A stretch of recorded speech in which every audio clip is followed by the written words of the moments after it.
is the Big O Show. This is the Big O Show.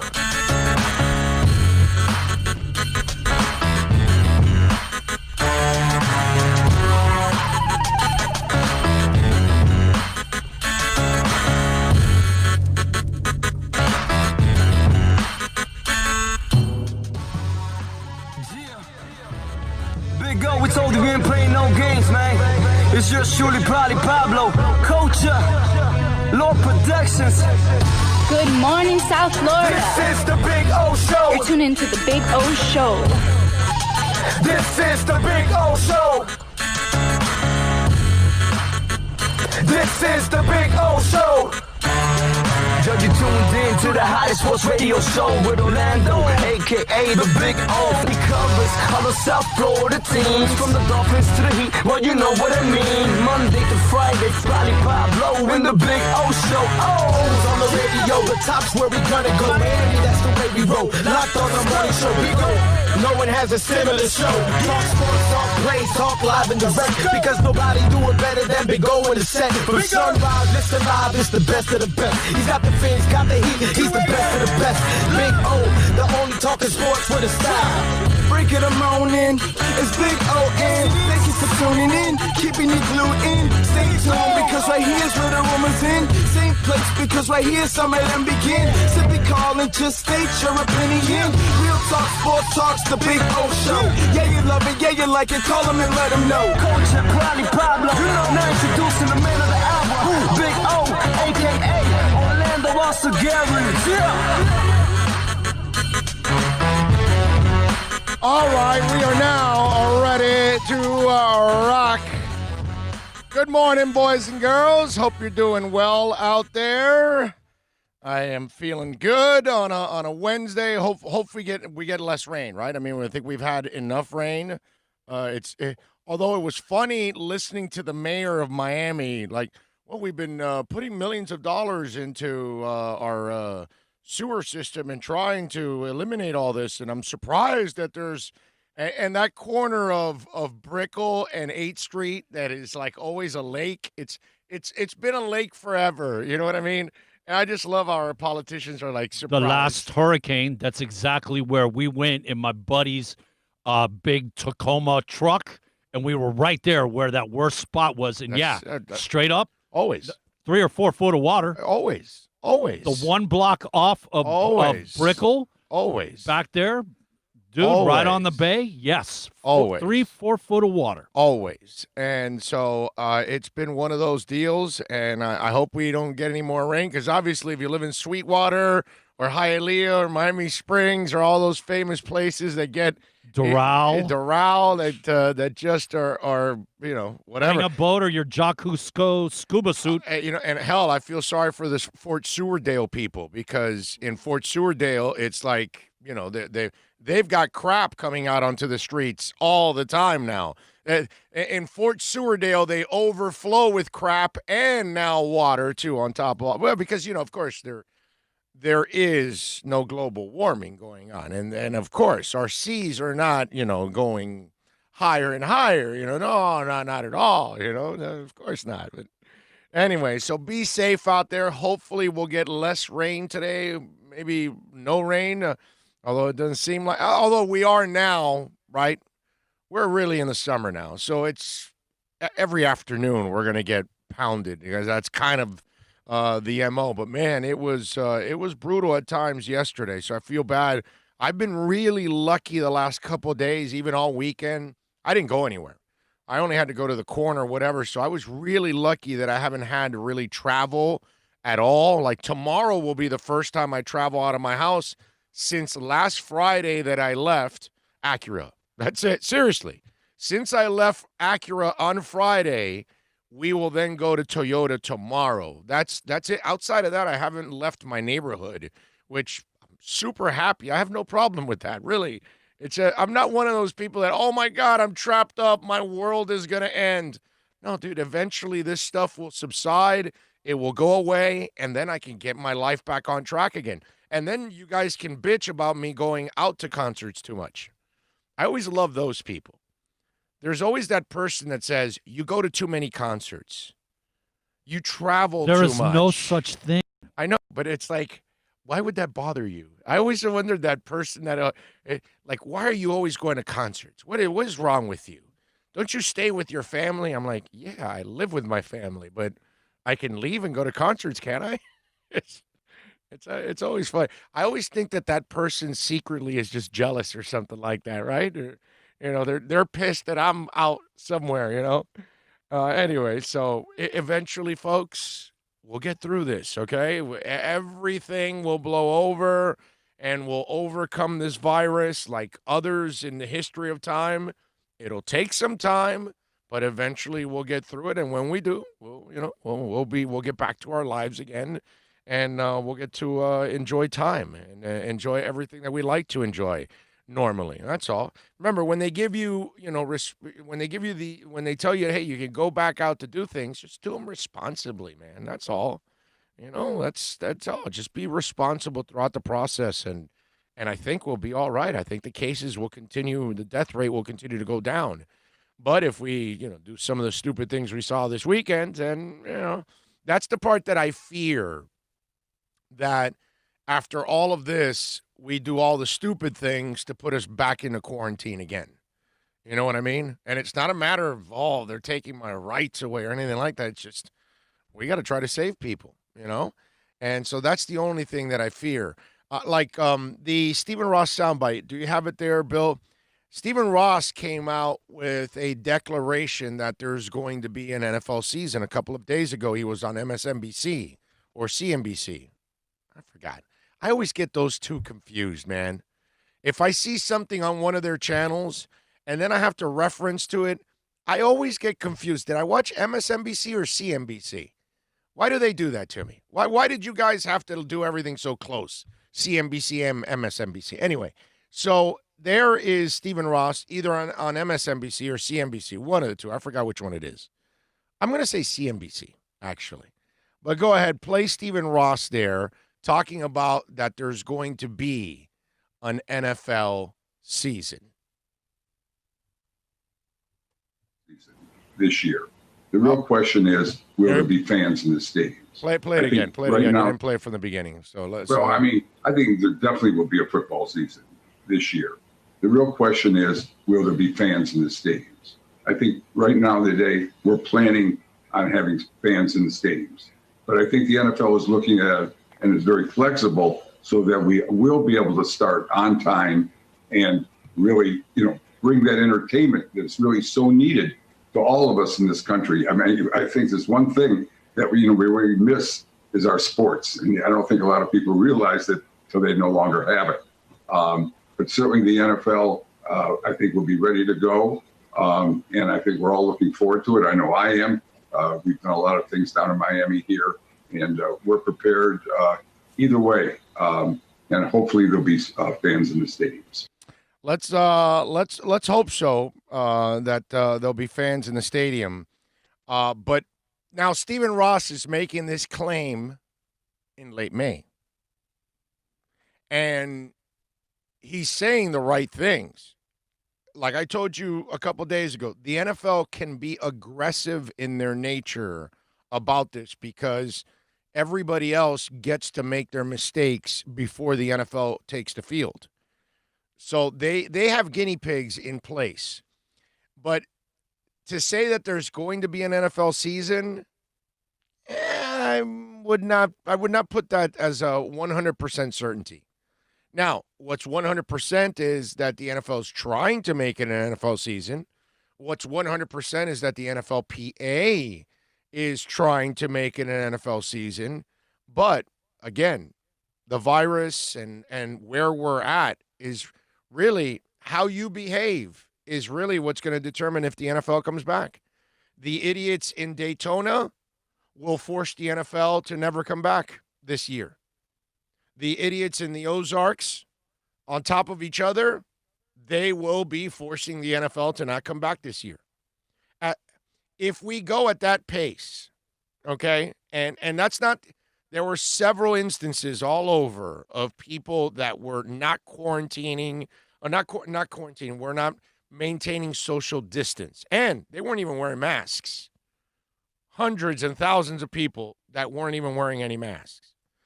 And so that's really what's going to determine if we're going to get back. Again, Stephen Ross can make that declaration, and he's right.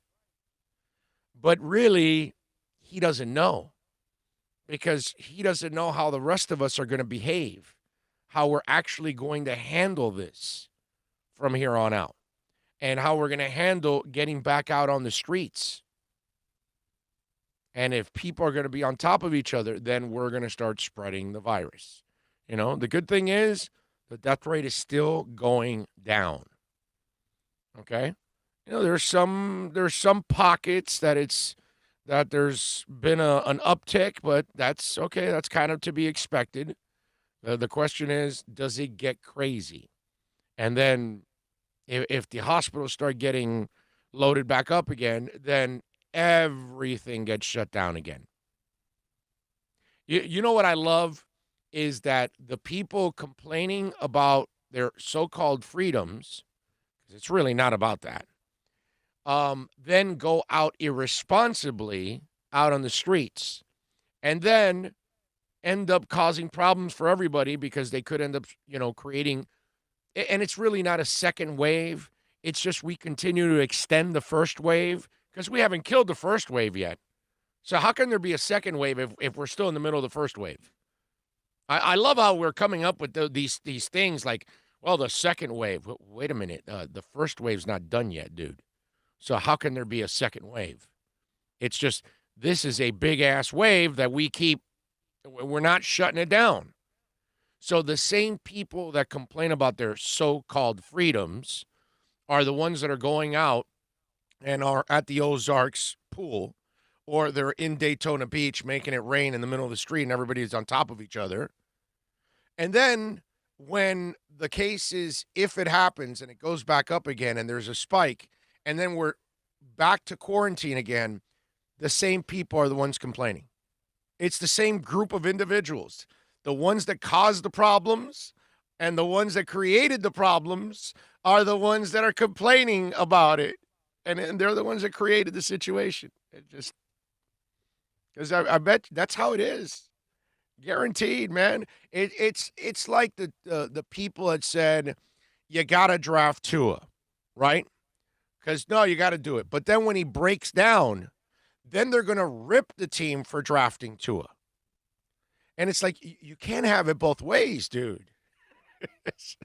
Like, I can't ever rip the Dolphins for taking Tua.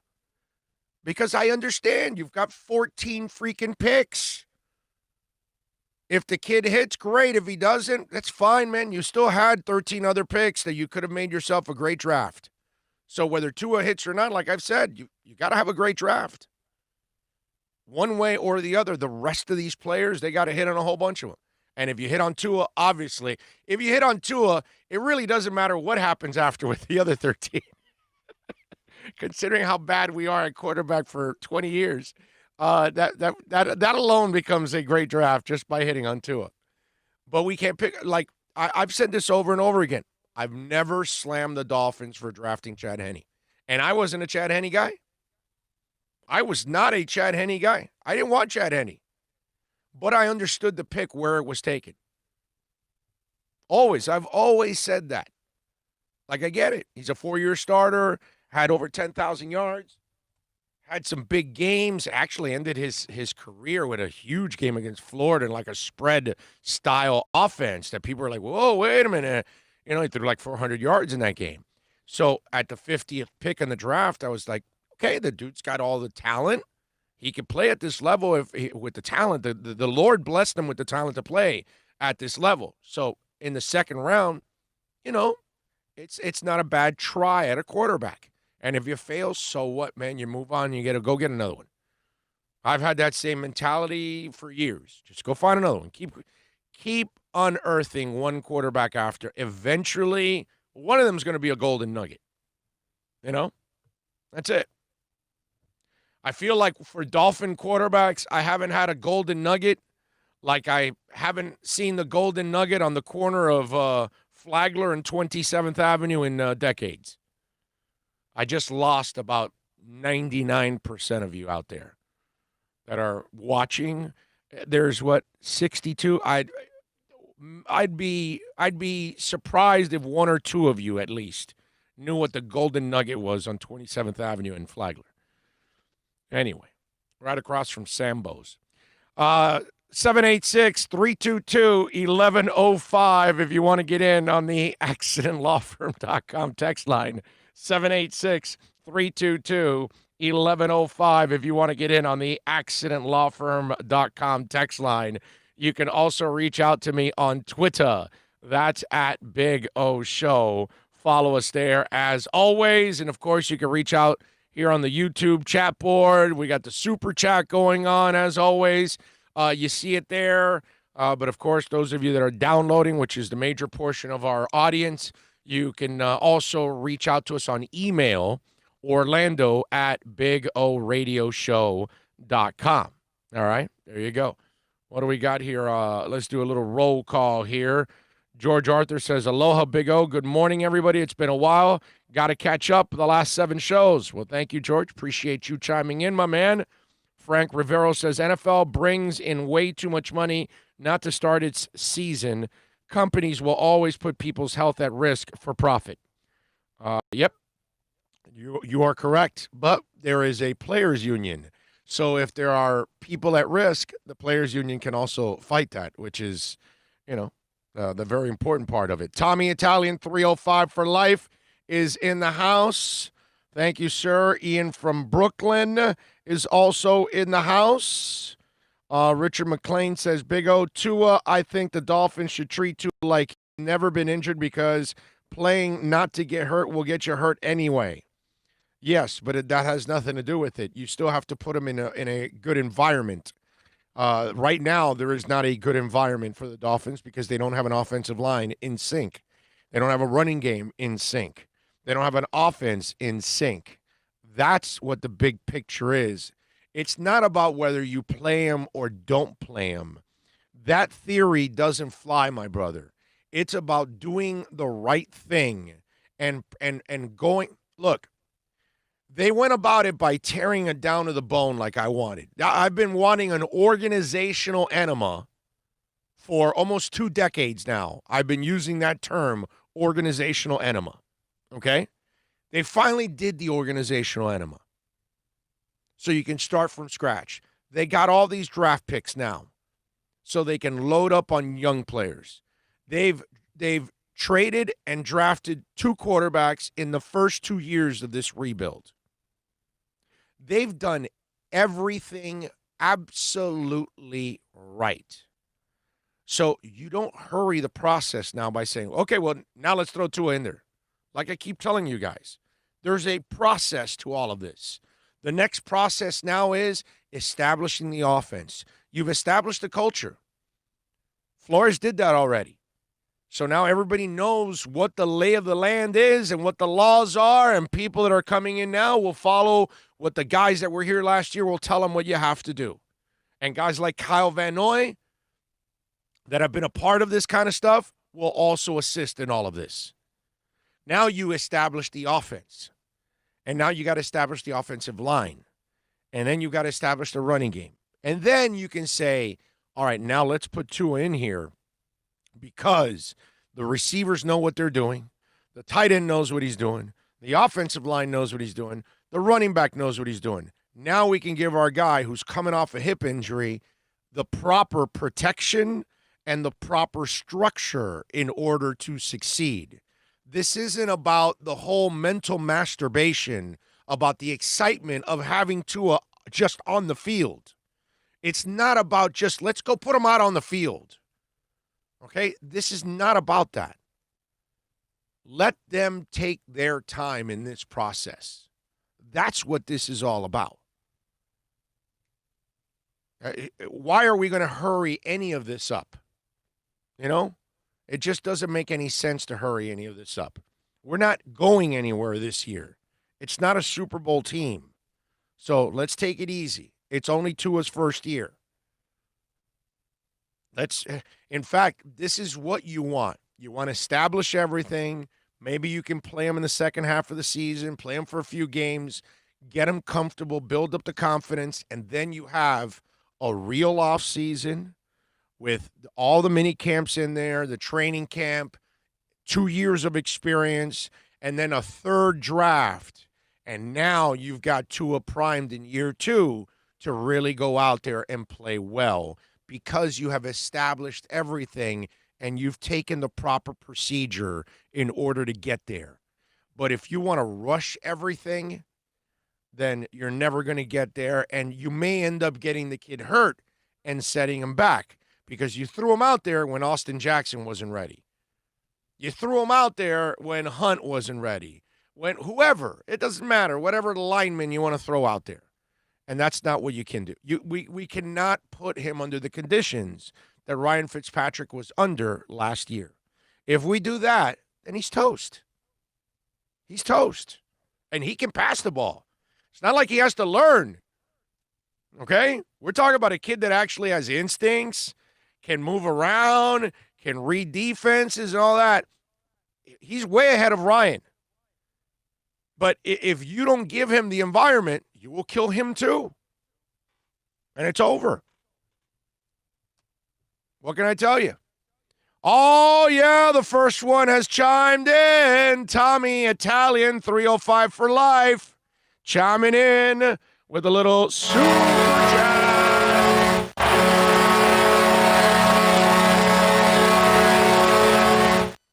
Thank you. Super chat. Excuse me a sec. What are you babbling about? Super chat. Super chat. We'll all Super chat. It'll be anarchy. It's out of my hands. Love it. Little Breakfast Club.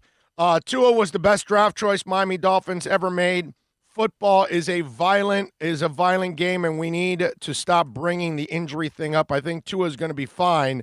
I've seen a lot of QBs get hurt and was fine. Yeah, it's not a matter of his injury. Obviously, it's an issue. It's more a matter of the environment around him. And so if the environment's not ready, then why are you going to throw him in there? You're going to set him up for failure. And I don't know about you, but I don't want to set up Tua for failure. I don't want to set up Tua for unnecessary hits. You know what I mean? I want to set him up for success. And I think that's what they want to do too. Okay? Let's see. Alex says, the MLB is starting to piss me off with everything that's going on. Greedy owners and greedy players. There's a lot to uncover there, Alex. Eventually we'll get to that. John Rouse is in the house. Everyone's choice. Don't have to go to any sporting event if you feel like you're in danger. Wear your PPE and don't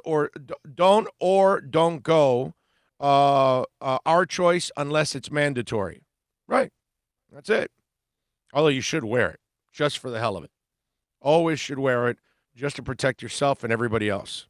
Although I got to tell you, in a football game for 3 hours standing there with the mask, I'd rather be on TV. I'd rather watch it on TV. I think that's the easiest option. You could actually yell and scream. Yeah.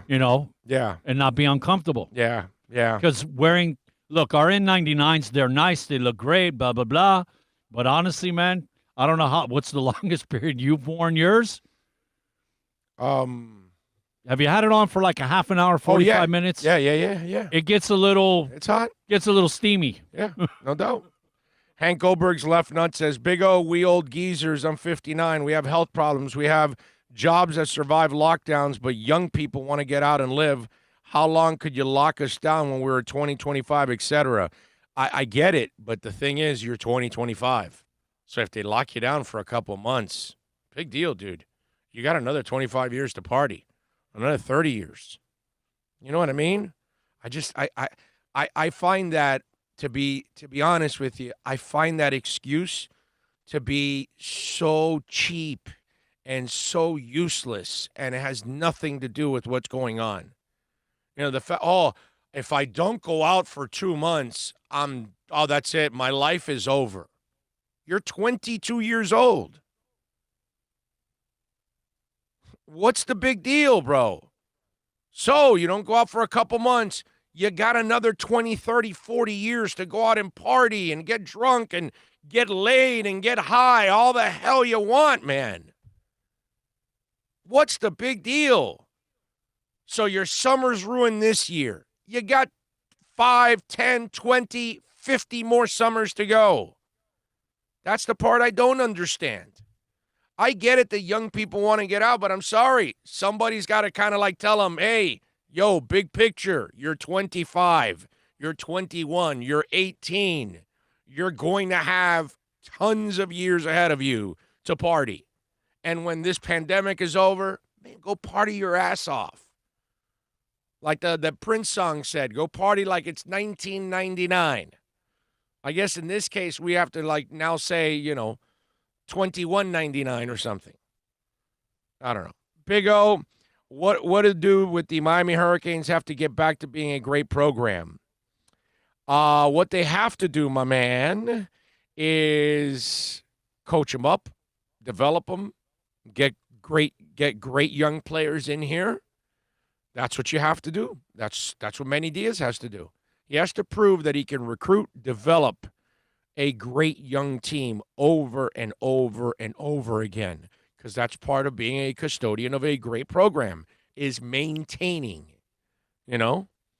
So that's why I would tell you, yeah, that's what they got to do, and they're a long ways away from that. But I'll give Manny a lot of credit. He addressed what seems like all their problems during the offseason. So let's hope that it does end up paying off here.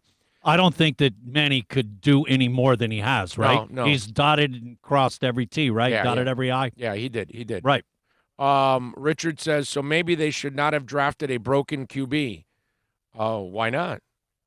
They had 13 other picks. Are you not listening to me, Richard? You take a chance. You have a whole bunch of other picks, man. So it doesn't matter whether you hit or don't hit on Tua. You still should have a great draft because you have a whole bunch of other picks. So, yes, it was worth it. Oh, when it comes to the Dolphins, patience is going to be the biggest challenge for us fans. If we waited 20 years for a playoff win, we can't wait another year or two. Yeah, you're right. You're right. People do get uneasy, kind of like being locked up for a couple weeks. Alex says, Barry Jackson says the Dolphins will seriously consider starting him week 1. Do you believe that? No, I don't. I think Barry writes all kinds of, stuff like that all the time. That's completely off. So, I mean, it doesn't matter. Totally not out of the norm. Yeah, it's just that's normal, to throw those kind of things out there, and that's all. That's fine. It's not a big deal, bro. It's to me, it's all silliness. There's no shot. Now, could he play in the fourth quarter that they bring him in to throw a pass? Yeah, sure. That they happen to be winning that game or something really comfortably. Watch 7 offensive linemen. Yeah, okay? Yeah, exactly. Yeah, maybe they do something like I even doubt that. Put it that way. I even doubt that. But there's no shot he starts at all. There's no shot he starts the first 4 to 5, 6 weeks of the season. Put it that way. Not first week. There's no shot he starts for weeks. Get on the other side of the San Francisco game and then think about it maybe. Again, man, what a lot of people, even former players, they don't put common sense into the decision. I do. They don't talk about the offense. No, just throw him out there. Well, how can you just throw him out there in week 1? Well, no, you draft him. He's got to play. Well, what about if the offensive line's not in sync? And it's like, and they're not going to be in sync in week 1. There's not even an experienced line from last year. Okay, not even the Titans, minus Jack Conklin, okay, are going to be in sync in week 1 of the NFL season. Okay? And they are a stud line. They're not even going to be in sync in week 1. How the hell do you expect the Dolphins, with all these new linemen that don't know each other, never played with each other, and all of a sudden they're going to be in sync? Yeah, throw them out there. It's just, it's the stupid-ass crap that people pull out there. And the Dolphins, remember, the Dolphins have to feed people like Barry this information because they're not going to tell you, they're not going to tell the kid, you got no shot at all. They're going to, It's like when you went to the dog race and you saw the mechanical bunny in front, and you're like, oh, so that's why they're running, because they're chasing the bunny, right? And you figured it out. Well, that's what coaches always have, the carrot dangling in front of the player. They're never going to tell a player you're out of it. No, they're going to tell Josh Rosen you got a shot. And you and I know Josh Rosen has no shot pretty much now at this point. They've made their decision. They saw enough in him that they said, we got to draft Tua. And they drafted Tua. So they're dead set on going to Tua. But they'll tell Rosen he's got a shot, because you have to tell him he's got a shot. You have to tell Cordrea Tankersley, who's a draft pick from 3 years ago, had a couple of injuries, has not played well, probably has no shot at making this team, okay? But you have to tell him you got a great shot at making this team. And when the writers ask you, yeah, hey, Cordrea Tankersley's in the mix. He's in shape. He's looking good. He's a third-round pick. We like him a lot. And then there goes a writer writing, well, the Dolphins really like Cordrea Tankersley, because they have to do that. They have to write it. But you can feed me the bull ass crap. Doesn't mean I have to say it on the air. I can read it. Doesn't mean I have to believe it. Okay? What I do on this show is I read through the BS. And I tell you exactly what's going on. Exactly what they're talking about. Remember when a lot of the writers were like, well, how can they fire O'Shea and all that?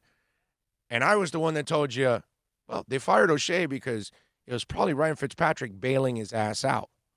And now when you hear some of the writers talk about the O'Shea firing and all the stuff that came out, they're like, well, maybe it was Ryan Fitzpatrick bailing him out. Yeah, well, what do you think we said months ago? Same thing, like, hey, no, everybody's quit. No, they have not. They're not tanking. We read through the BS. No, they're not trying to lose. They're trying to win with young people. We read through the BS on this show.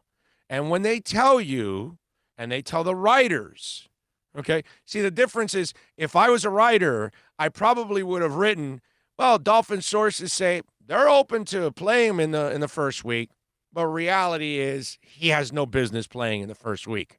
That's what I would have wrote. I would have followed up with that. They've got to tell Tua you got a shot in week one. They've got to tell the media he's got a shot in week one, because they don't want the media writing, well, Tua's been drafted and he has no shot at starting in week one. And then they start with the stupid articles like, well, the Dolphins are doing it wrong. And they're not. But they've got to feed the writers the BS. They've got to feed the fans the BS. They've got to feed the TV people the BS, the radio people the BS. Doesn't mean you have to believe the BS. Okay?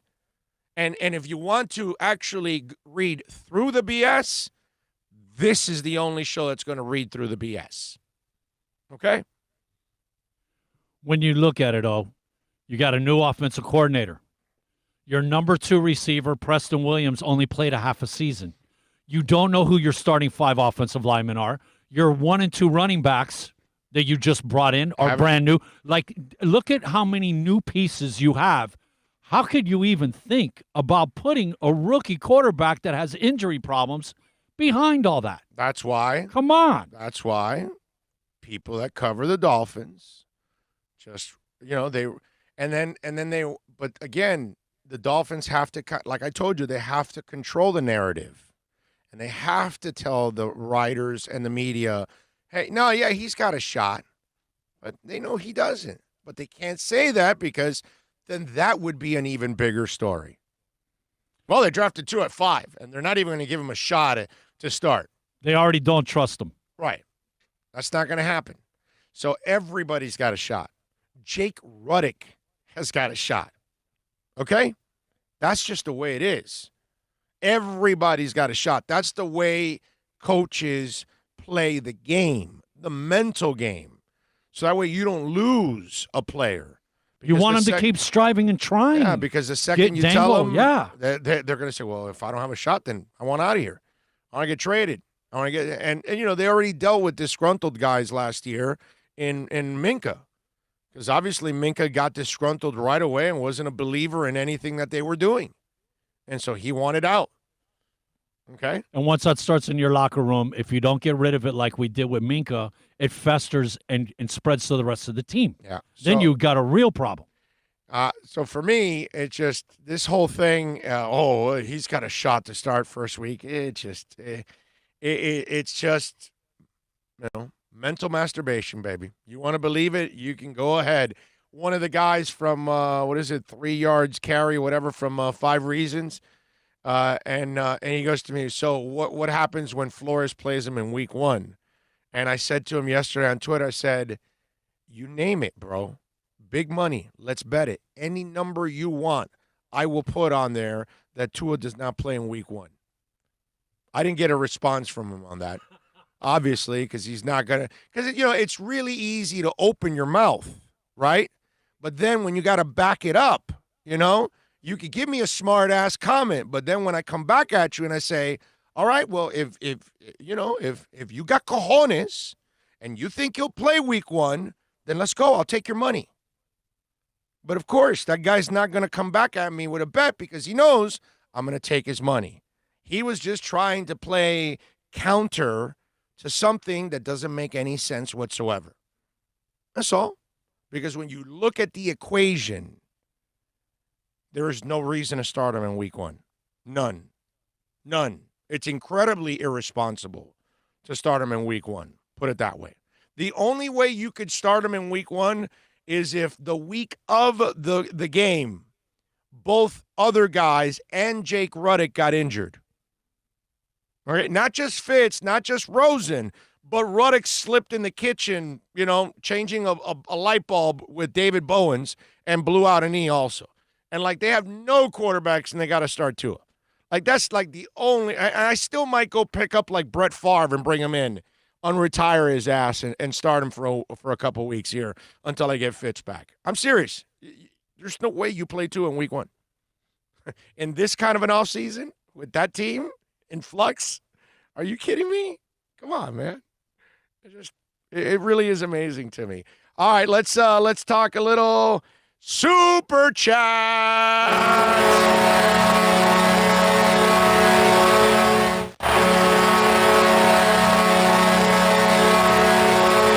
Jesse in Minneapolis, Big O chiming in, joining the party. Don't be a jerk, gang. Wear the mask. You are right, Jesse.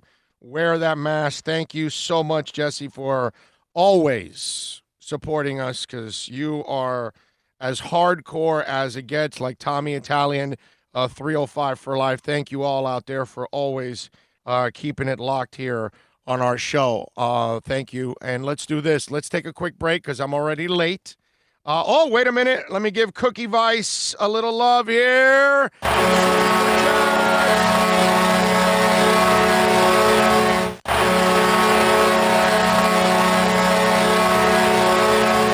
And What's going on in there? Super Chat. Excuse me a sec. What are you babbling about? Super Chat. If he Super Chat. will all Super Chat.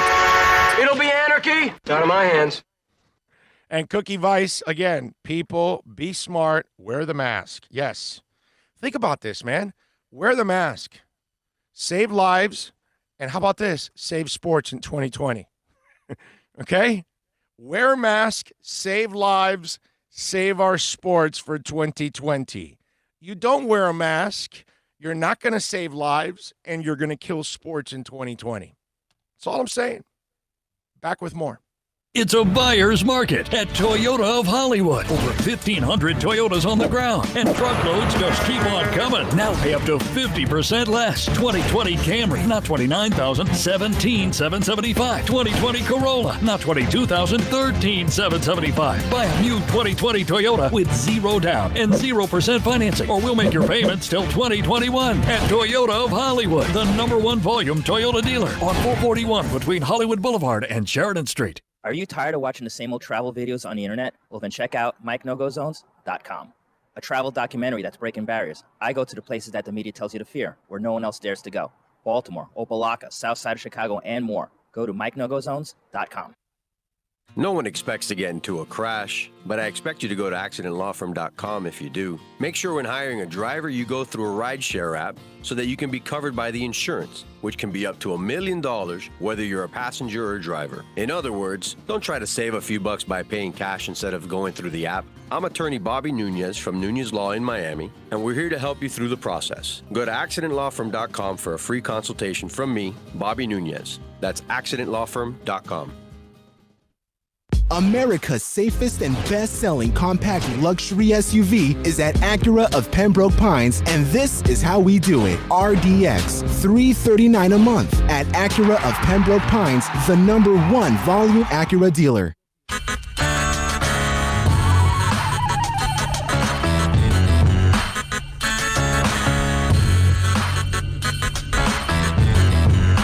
This is the Big O Show. This is the Big O Show. This is the Big O Show.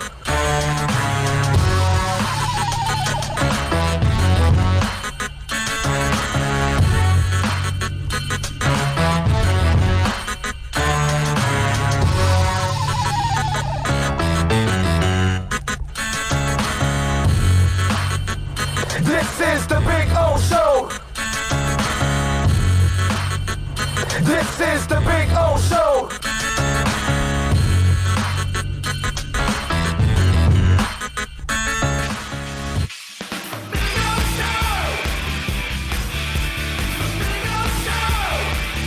All righty. Welcome back. We, I don't know how long we're going to go till, but we will go till at least till 2. Kurt Heelan, by the way, is going to join us at 1:30. So we'll talk a little basketball with Kurt Heelan from Pro Basketball Talk or NBC Sports and all that good stuff. Looking forward to having him on as always, and looking forward to a little playoffs. No, and I'm dead serious.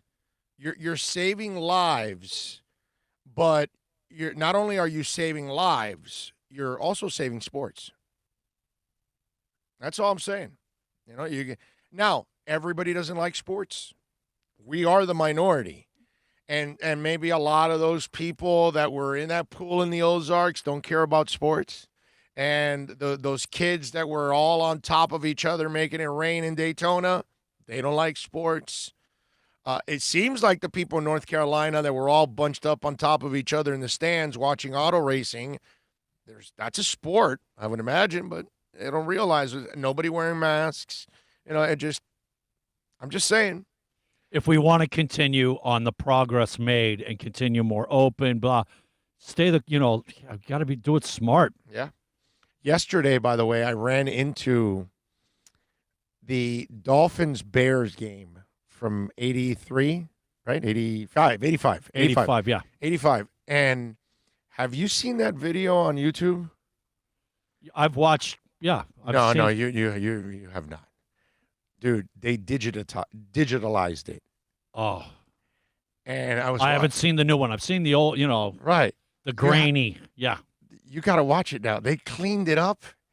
And I was trying to look for myself in the stands. Not more standing in the back of the end zone for the longest tip pass in history. It looked so sweet yesterday, bro. It was so fun to see Danny in bright colors. If you have not seen that game, because they cleaned it up, let me see if I have it here on YouTube that you can Dolphins Bears, and they had the whole broadcast, and the picture of it was just absolutely amazing, bro. I mean, it was just one of those things where I got the sound on, but they put I don't know what they did to clean up the video, but it's just crazy, bro. When you're watching it and they go up close and they show Danny, yeah, dude. I mean, it's crazy. That's from across the room. Yeah. Yeah, right. Look at this. They cleaned it up, and it looks so beautiful. I ended up watching the game. The aquas are aquas. The blues are blues. Look at that, man. The field looks good. And by the way, they have the whole game edited. So it's just the game. And it's just all the highlights in the game, but no fluff, no commercials, no nothing. And, it just, wow, it was magical. And watching it on a 70-inch screen was so fun yesterday. So I did that yesterday just to have a little fun, and watching Steve Fuller and the Bears trying to beat the Dolphins. That was awesome, man. That night was meant to be, man. Yeah. They're meant to be the only 17-0. I mean, it was so clear that I said to myself, you know what, I gotta try to find myself in the stands, because I was behind the visitors bench. That's where our seats were.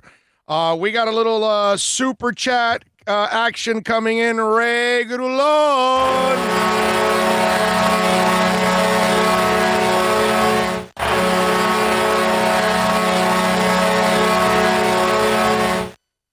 Ray, thank you, my brother. He sends in with a sticker, too. He puts #1 fan on there. Thank you, Ray, man. Thank you for your super chat. Thank you for your Darth Vader, Pop Darth Vader. Is that how we call it, Pop? Because it says Pop Darth Vader. That thing is so cool, man. Thank you, my brother. I appreciate that. You guys are going to end up filling up the damn studio, and I'm not going to be able to. I've got to get creative to fit a couple other things that I want to get in there into the whole picture. So anyway, so yesterday, I watched a little bit of that, and it was amazing to watch the video quality of it, and I was so happy that somebody cleaned it up like that. That was actually cool. So I had a little fun doing that. I have watched it, but not like that. Oh, that's right. That's watching it new again. Right. It just really makes everything that much sweeter when you're able to watch it like that, man. So 786-322-1105. If you want to get in on the accidentlawfirm.com text line, that's 786-322-1105. If you want to get in on the accidentlawfirm.com text line. What the F? Kraus made all the moves once he became the GM after Reinsdorf bought the team. Yes, MJ was there, but all his moves were beyond genius, starting with trading with Seattle for Pippen, then trading Oakley and hiring Phil as an assistant, and not getting rid of Tex, and understanding the triangle was best offense for them, and firing Collins and making Phil the coach. Yes, in the end, it was bad, but 6 for 6, definitely Hall of Fame worthy, and you can't argue no matter what your narrative is. Yes, I have no problem with that, but he had that run, and then it was over. And so he was a genius for a certain amount of time. He had that golden touch, but he couldn't make the playoffs after that. You know what I mean? So it proved that he wasn't a great GM like Pat Riley's been a great GM. Okay? Pat Riley if you add the Knicks too, even though he didn't make all the decision with the Knicks, but let's just say the 25 years with the Heat, with all the different teams that he's won with, it shows you what a great GM he is. And championships with 2 different types of teams, playoffs appearances with all kinds of teams. That, to me, is what a great general manager is all about. So, yes, of course, Jerry Krause deserves a ton of credit for what he did with the Bulls for the short amount of time. But he is not – I can't look at him as a great GM because I didn't see him do it for a long period of time. He had a great run is what he had. There's no doubt about it. Big old DeShone Kizer was a bust in the second round, and no thanks to the Browns, and I think he was thrown to the Wolves too soon. Maybe. But that's why the Browns are a bad franchise, because they do stupid things like that, just like the Dolphins in years past. They did a lot of stupid things too, and they just didn't understand how to build teams. These guys are actually building it the right way. That's where it changes. At least in my eyes, that's where this whole thing actually changes. I told you we're going to have Kurt Heelan on at 1:30 to talk a little basketball with him. I'm looking forward to that. I don't know if you guys saw what I would call a disturbing piece by Dane Lillard. And Dane is not happy about the possible way they're going to come back to the NBA. And so he says he's only returning to the NBA if his team is given a legitimate shot at the playoffs. Lillard is threatening to sit out games if the NBA won't guarantee the Trailblazers a true opportunity for the playoffs to return. He says, I'm not going to be participating. I'm telling you that right now. The superstar guard told Yahoo Sports in a phone interview, and you can put that crap in there. The NBA has been kicking around the idea of shortening the regular season for its comeback, reportedly eyeing a possible plan for a few regular season games followed by the playoffs. But Lillard says that just isn't going to fly with him because if Portland, which is 3.5 games out of the 8th spot, all right, doesn't get a fair shake, he's out. He says if we come back and they're just like, hey, we're adding a few games to finish the regular season and they're throwing us out there for meaningless games and we don't have a true opportunity to get into the playoffs, I'm going to be with my team because I'm part of the team, but I'm not going to be participating. He goes, if they come back and say it's something like a tournament playing style between the number 7 and 12 seed and we're playing for playoff spots, then I think that's perfect. The NBA has yet to set a date. Now, let me tell you something. Here's where Dane Lillard starts to lose me as a fan. Okay, first of all, dude, you guys had a pretty good year last year, and you choked like dogs in the playoffs.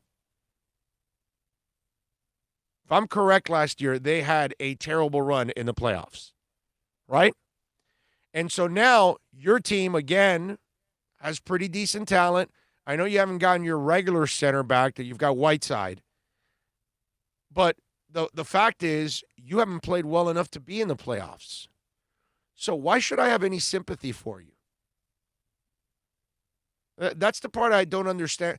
When does Dane Lillard actually look in the mirror and say, well, you know, me and CJ haven't done enough to get this team in the playoffs? So if there's only a couple games, that falls on you, dude. You didn't get it. You didn't get your team in the playoffs. Don't blame the NBA. Don't blame the NBA who's adjusting to a pandemic. Meanwhile, mothers and fathers and businessmen and all kinds of business people are adjusting to a pandemic. And they're doing things that they normally wouldn't do. And their businesses are adjusting in ways they normally wouldn't adjust. So Dane Lillard is not willing to adjust with whatever everyone else has to do. And the rules that everyone else lives by. Because last time I checked, whatever they decide in the NBA, it's all 30 teams. It's not only Portland. There isn't any special rules for Portland. We're not making Portland do something that nobody else has to do. Everybody else has to. You know what I compare it to? Our beloved Panthers. And the Panthers got lucky that they put together a 2014 format, and that's, the only way that a Dale Talon team can make the playoffs. I get it. You got to have 24 of the 31 teams, so you can have a play-in tournament there. But if hockey wanted to allow the top 16, and they said, we're only going to have a couple games to fine-tune, and then we start the playoffs with the top 16, and the Panthers are out, that's their damn problem, dude. So I'm not treating Portland any different than I would treat our own team. But I find Lillard to be a little bitch, whining and complaining about that. If your team's not in the top, come on, man. 16 teams make the playoffs. If you can't be a top 8 seed in your own conference in that league or in hockey, then you got nothing to complain about, man. Because that's a boatload of teams that are making the playoffs. When 16 of 30 teams are making the playoffs, that's a lot, ladies and gentlemen. It's way too much as it is. And Dame Lillard he thinks he's Nico Toscani, that he's above the law. Because it's not satisfactory to him that the league has to adjust. Everybody has to play by our rules, by the same rules. We all have to just, hey, it's a pandemic. There's a lot of people doing a lot of things they don't want to do. And there's a lot of people that can't do anything. There's a lot of people out there, a lot of them are watching us right now and listening. They would love to work, and they can't work.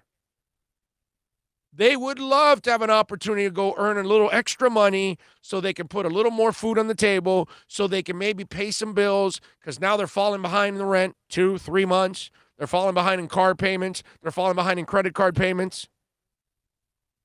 And this is not a time to be complaining about pretty much anything. Right now, whatever opportunities you may have, be blessed to have those opportunities.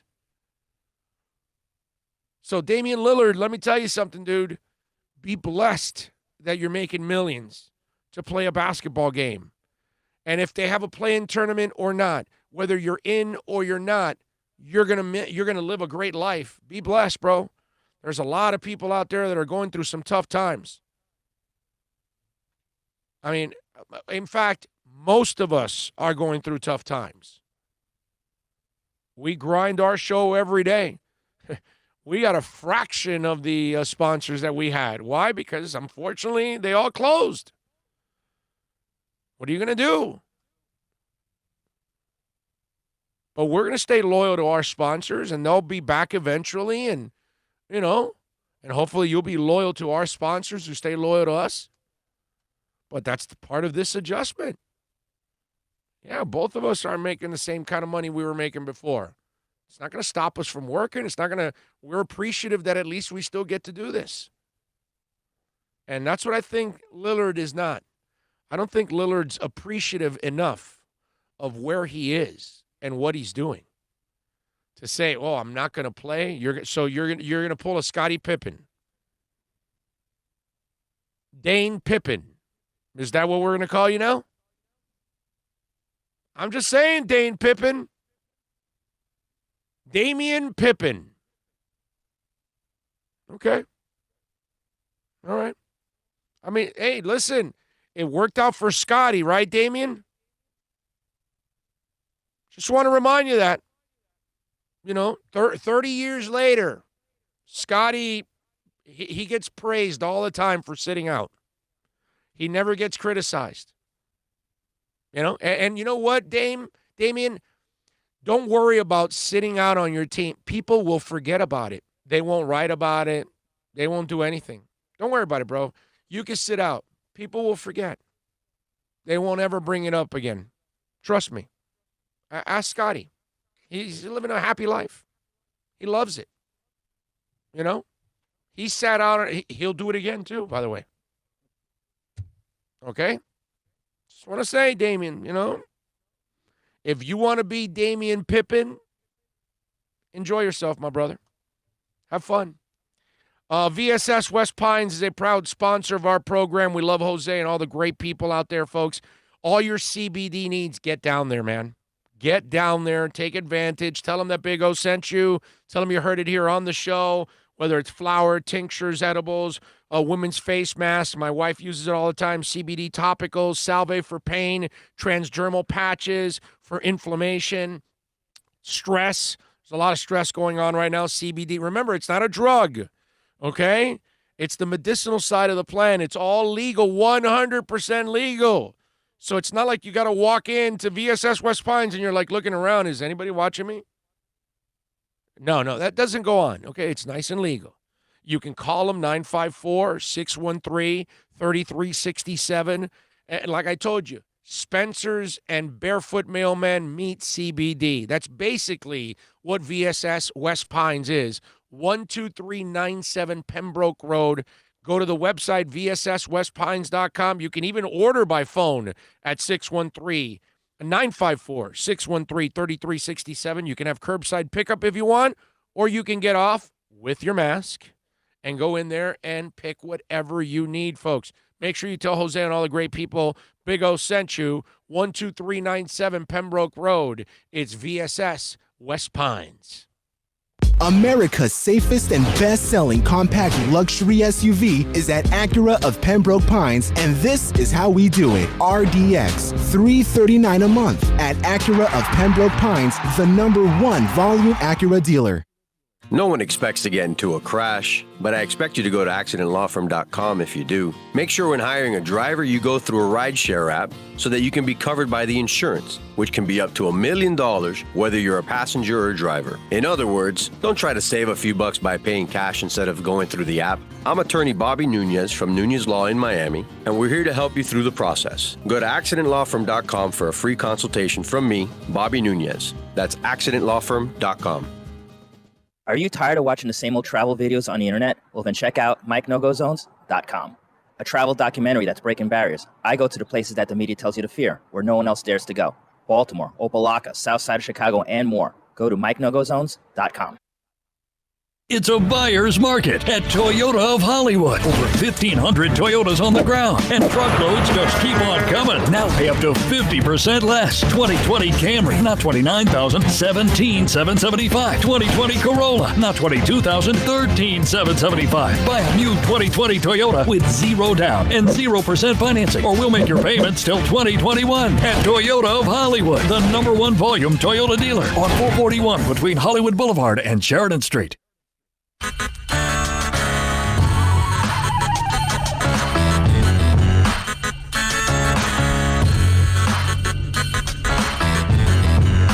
This is the Big O Show. This is the Big O Show. This is the Big O Show.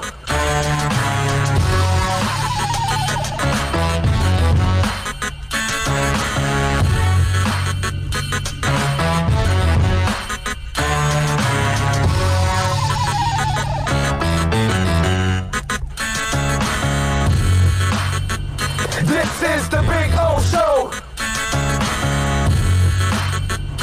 This is the Big O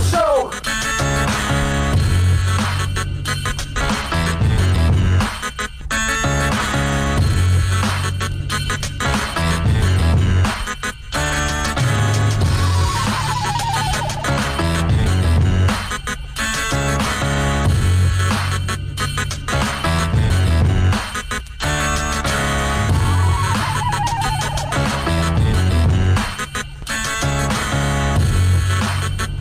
This is the Big O Show. This is the Big O Show. We back.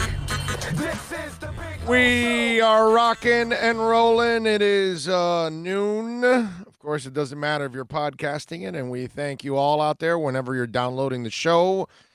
Day, night, middle of the night, morning, whatever. Make sure you reach out to us on the accidentlawfirm.com text line, 786-322-1105. So apparently Major League Baseball has all kinds of strict pay cuts for some of the highest paid players in the game, and this is going to be an absolute mess. But, you know, I told you guys this when the Tampa Bay guy went crazy and started talking about it. When you have money in the bank and you don't have to take a risk, you know, you and I have to take risks because we live check to check, month to month. So if we have a chance to work, we try to work because we have to make money. You know, we have to survive. We have to support our families. But these players, if they've got millions in the bank and you're going to cut my pay in how much? You know what? I'll sit out this year. I'll take no money and I'll sit out this year and I'll be back next year when it's healthy and I don't have to take a chance and I don't have to take a risk. And I don't blame a player for doing that. That's your right. You and I would do the same thing. Any player, especially baseball players, if you have the money in the bank and you don't have to risk it, you and I would do it right now. If we had money in the bank, we would be more than fine during this pandemic. Because we'd be hanging out. We're rich. We could stay secluded with our families in our nice homes. Okay? Because we all saw how Cliff Kingsbury is living in Arizona during the draft. Right? I could be quarantined in that house forever and never come out. Seriously. I got no problem being in a house like that forever. And stay away from everything. But I get it with these players. If they have the money and they have the luxury of saying no, that's a beautiful thing. You and I don't have that luxury. You know, we can hold out for a week or two or a month or whatever, but eventually we all have to get back to work because we're all falling behind. And so any chance that we get to work, we're going to work. But these kind of guys, you're a filthy rich model, okay? You're one of the top 5 models in the world. And they call you and they say, well, you know, I think we're planning to go to Greece next month for a shoot. And you've got $80 million in the bank from modeling the last couple of years. You've been on every magazine cover, Cosmopolitan, you name it. You're one of the top women in the world. You got $80 million in the bank. Are you going to go to Greece next month? No. You're going to say, you know what, guys? No, I'm sorry, but I don't want to take that risk right now. I don't want to travel. I'm sorry. Why? Because you got $80 million. Now, if you had $8 in the bank and you're a beautiful model, but you're up and coming and you haven't proven yourself, you're flying to Greece for that shoot. It's just the way it is, man. And that's why it's all selfishness on our part as fans. If you get mad at a baseball player who has the luxury of saying, no, not doing it. Not doing it. You have that luxury, right? Sometimes, not about this situation, but there are situations where you have a luxury and you say, no, I'm not doing it. You know, you pull up to the movie theater and there's 150 people in line. And you say, nah, I'm not doing it. I'm going to go, you know what? I'll take a 15-minute drive over to this theater. There's nobody there, and I'll walk in. You had the luxury. You had your car. You had the time. You go, and you can go see another showing in another place with no line. You don't want to be in a crowded theater. That's your luxury. Baseball players, some of them may have that luxury, man. They got the money in the bank, and they're like, no, I don't need this. I don't need it. And it's funny, right? To say, oh, you know, yeah, no, I don't need to make this $5 million. Oh, I mean, $5 million to you. You were supposed to make, you know, let's say $16 million, and they cut your pay to a third, and you're only going to make $5 million, but you've got $142 million in the bank already. So to you, to risk for that $5 million, you're like, forget that, bro. I don't even need that $5 million. Looking at the statistics, it's the 20 million guys are going to fall, I think, to 5.6 mil. Right. You know, 30 millions, they're going to fall to like 6 something. 20 million guy probably has $100 million in the bank. Right. So why is he going to play for $5 million? The risk reward. It's not worth it. And like we had talked about a little bit, the fact that you could get something and never be the same physically. Right. Your lungs affected. In all honesty. You may lose your career. You know what? Forget the career. Being winded every time. Standard of living, right. Yeah, being winded every time you've got to walk 2 or 3 flights of steps. Yeah, you're right. Not being able to chase the kids at the park. Yeah. It's like, no, you know what? This on the table is not worth it, man. Right. For a guy like that, it's not worth it. But the problem is Joe Fan puts himself in his shoes, but not really in his shoes. So, well, how can you turn down $5 million? I could use $5 million. Yeah, but you're not him. He's got $140 million in the bank. Why is he going to play for $5 million? He doesn't. You know why he doesn't care about the $5 million? Mizuno's giving him $2.5 million anyways this year, and Spalding's giving him another $3 million. So he's still making money. That $20 million guy. Oh, and here's the caveat to all of this that people haven't talked about yet, and they will. So your baseball, your sport is rounding the drain, okay? You are just going downhill. Every sport is passing you. The MLS is the next sport that's going to pass you here in the next 10 years. Okay? Now you're going to come back from a lockout. I mean, not from a lockout, from a pandemic. And you're not going to have fans in the stands. It's a shortened season, and you may be missing some of your stars. Wow. So baseball's boring and slow to young people. Now Mike Trout sits out.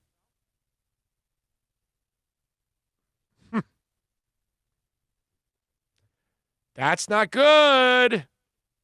So you may be losing out on some of your stars in baseball now because of that. Because again, a $20 million guy, you cut him down to $5 million, and he's got tons of money in the bank. It's to him, it's not. This is not a big deal turning it down.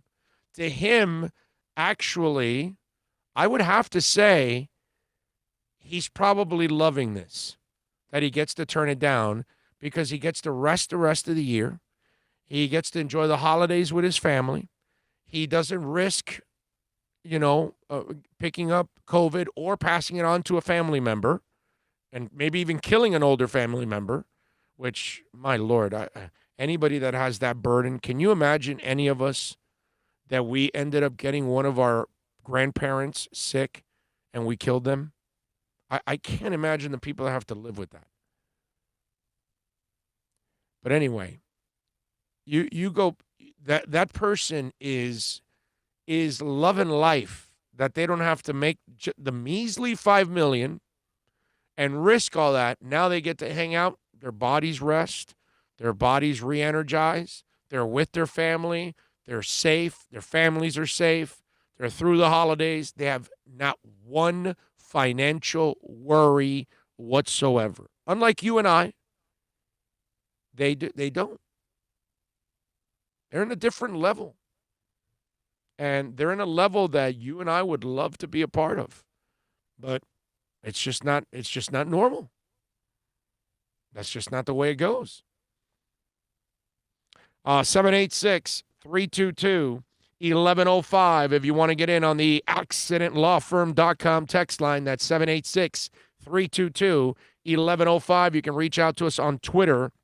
That's at Big O Show. Follow us there. Let's see what else. I was running late today. My dog broke chain. Had to chase him around the hood. That's not fun, King Short. That's a strong dog, by the way, breaking the chain. Damn. It's a big-ass dog there, too. Damian Lillard I love, but he's acting like a punk. So Tommy Italian says. Yes, I agree. Drago Vite says, I need a vape pen. Those stores are open, right? Yes. VSS West Pines is open. They've got all kinds of vape pens.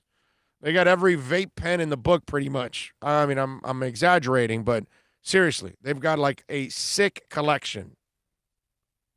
So, Draco, go over there, 12397 Pembroke Road, and make sure you tell them that we sent you, okay? Troy Ortiz says, Dane is not acting like a punk. He doesn't want to waste his time playing in a meaningless game. What's wrong with that? Well, he put himself in a meaningless game. So it's his responsibility to play in those meaningless games because everybody else is going to do it. So he put himself, that's my point, Troy. Don't complain about being in a meaningless game. His ass put himself there, just like when they choked last year in the playoffs. That's on him and C.J. McCollum. You can't take all the praise and then never get any of the criticism.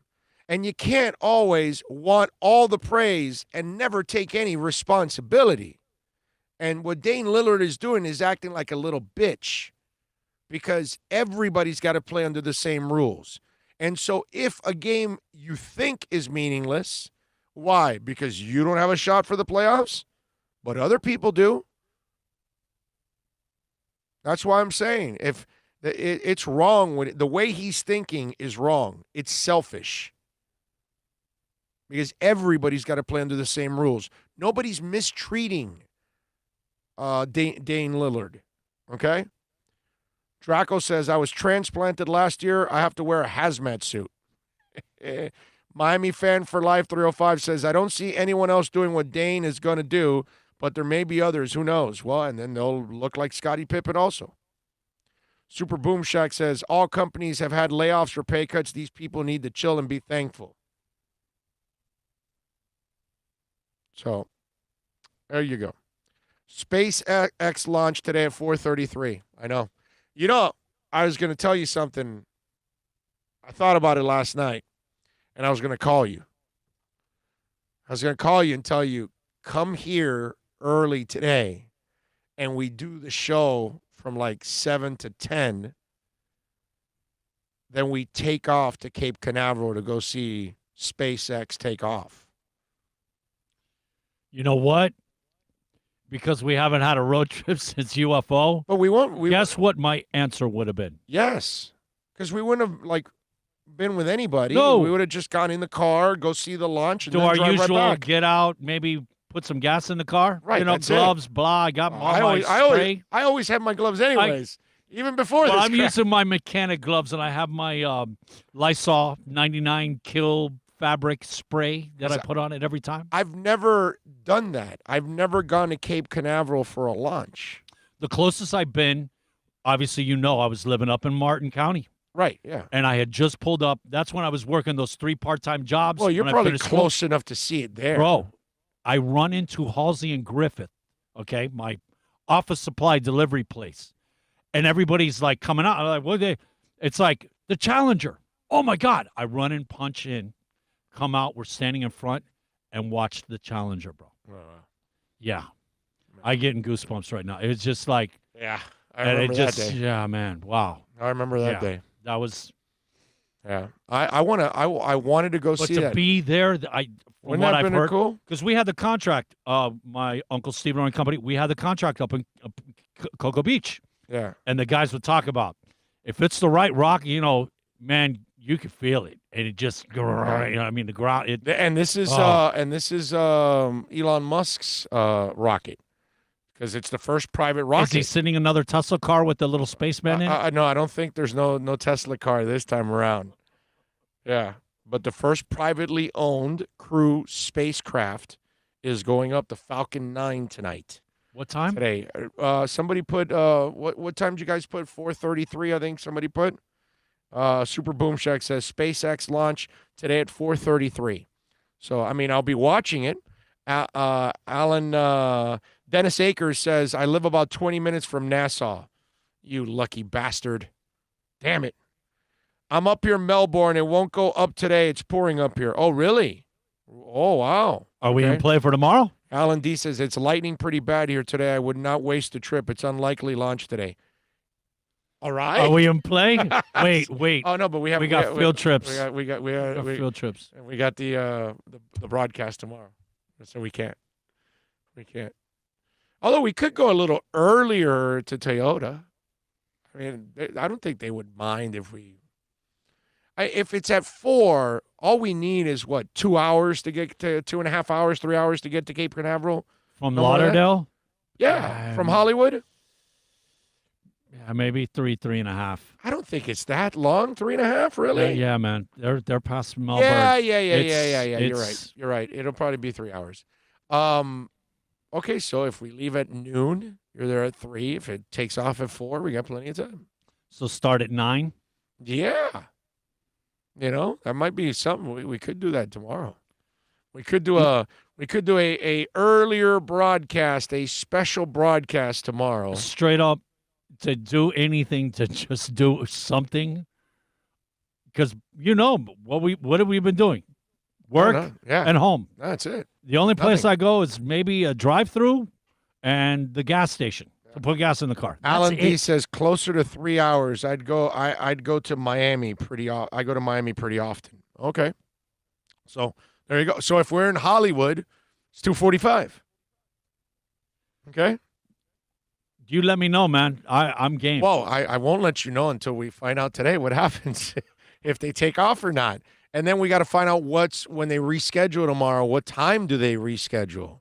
Because I don't even know. Will they reschedule again late in the afternoon? Why would you you know what? Now that I think about it. I would take the afternoon out of play with thunderstorms and go at 8, 9 o'clock at night. No, or the morning. It should have been a morning flight. No, but you could have morning showers. It does happen. But it's a better chance to take off in the morning than it is in the afternoon in Florida. But this is your first blah. You want to, man, put it at night. Let us see that red, orangery, fiery ball. Afternoon in Florida in the summer you're dead in the water, bro. Exactly. That's why I'm saying make it at 8, 9 o'clock at night. It'll even be more spectacular.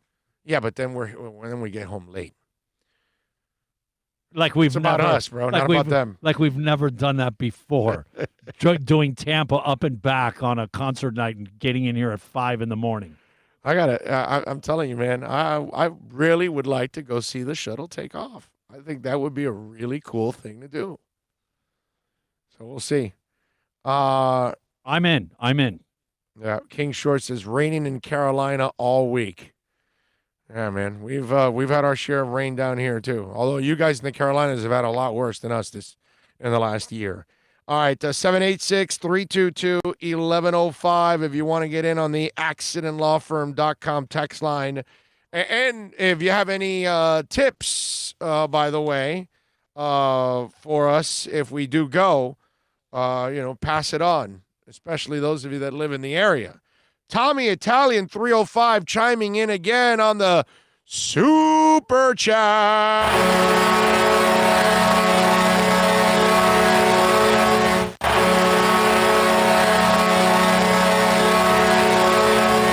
Well, Tommy Italian is asking, what do you think about the NBA trying to implement 1 to 16 seeds instead of East and West brackets? Also, what's the Heat's chances, Big O? The Heat have no chance to win a title, if that's what we're talking about. Come on, man. Let's just be honest. They're not better than Boston. They're certainly not better than Milwaukee. And they're not better than the Lakers and the Clippers. So we all know that they're not going to beat those kind of teams probably in a 7-game series. So let's just put them out of that. But do they have a chance of advancing maybe a round or something? Sure they do. Why not? Man, they got a shot overall. This is a year where I'm with a lot of people that say, you know what, you want to throw 1 to 16 seeds and throw them all together and just let it play out. What the hell? Why not? It doesn't matter. I wouldn't mind trying that out, okay? Who knows? We might end up with a Lakers-Clippers NBA Finals, which probably would be the best thing for fans because those are the two best teams in the NBA. If we're going to be honest now, okay? All right? I'm an Eastern guy, being a Heat guy, and a Sixers guy before that. And obviously I'll pull for Milwaukee if they make it to the finals because Giannis is a good dude. Plus, winning might be the last thing he needs to say, you know what? Yeah, I've done everything I need to do in Milwaukee. I'm out of here. No more brats and beer. I'm out of here. So maybe that's what he does. But this is the one year where if you wanted to throw all 16 seeds together, Tommy Italian, 305 for life, do it, bro. Why not? Let's have some fun with it, man. It's an adjustment. It's just one of those things this year. When I saw that, the first thing that went through my head is the league trying to tweak to possibly make the final a Clipper-Laker final. Is there a scenario? Can we look? We could do this. We've talked about it. Yeah. Well, but this is a scenario that's been talked about for years. I know. On because the weakness in one and conference obviously to another, circumstances. the cycles, that go. And so right now there's been such a weak cycle in the Eastern Conference that a lot of people have been bringing that up for years. That, hey, the Western Conference 9th, 10th, 11th teams are better than the bottom ringer Eastern Conference playoff teams. And in a lot of years, they're absolutely right. And they're right. And so, maybe this is the year where you can just throw everybody in there and experiment with it. And it's not because there's an agenda. It's just because, hey, man, this is the kind of year you can try something Right. like that because it's an abbreviated thing. Yeah. There's already an asterisk There's in everything. factors. There's factors already that have skewed things so out of whack. So what the hell? What would it be like if all 16 seeds were playing each other? What would it be like? This is the one year you can actually find that out for the hell of it, and it doesn't hurt anybody. Yeah, right. Come on, man. Look, if you're Milwaukee, Boston, the Lakers, or the Clippers, you still have the same shot at the title. Okay? So, I was just thinking from the league standpoint to pull a Clippers-Lakers series. Yeah. Finale. Yeah. Like, ooh, is there a way that we could tweak this to make this actually happen? Yeah. Let me address something. I've kind of stayed away from some of this, but man, it's built up so badly the last couple of days, and there's a saying, and it is so true, that you don't know what somebody else is going through unless you're walking in their shoes. You've all heard that saying, right? And you cannot relate with anybody that is Jewish if you're not Jewish and you've never dealt with anti-Semitism. If you're not gay, you don't know what it's like, how people look at you differently, how they treat you differently, because you're not gay. And if you're not black, then you don't know what driving while black is. You have no idea. You don't know what it's like that people look at you and they're intimidated or afraid. And you've never met them. You've never said anything. They're just looking at you. They're just crossing the street. And they're avoiding you. They're afraid of you. Nobody knows what it's like because you've never been black in a car and stopped by a cop. And the beauty of technology is that, well, it's beautiful and it's really ugly.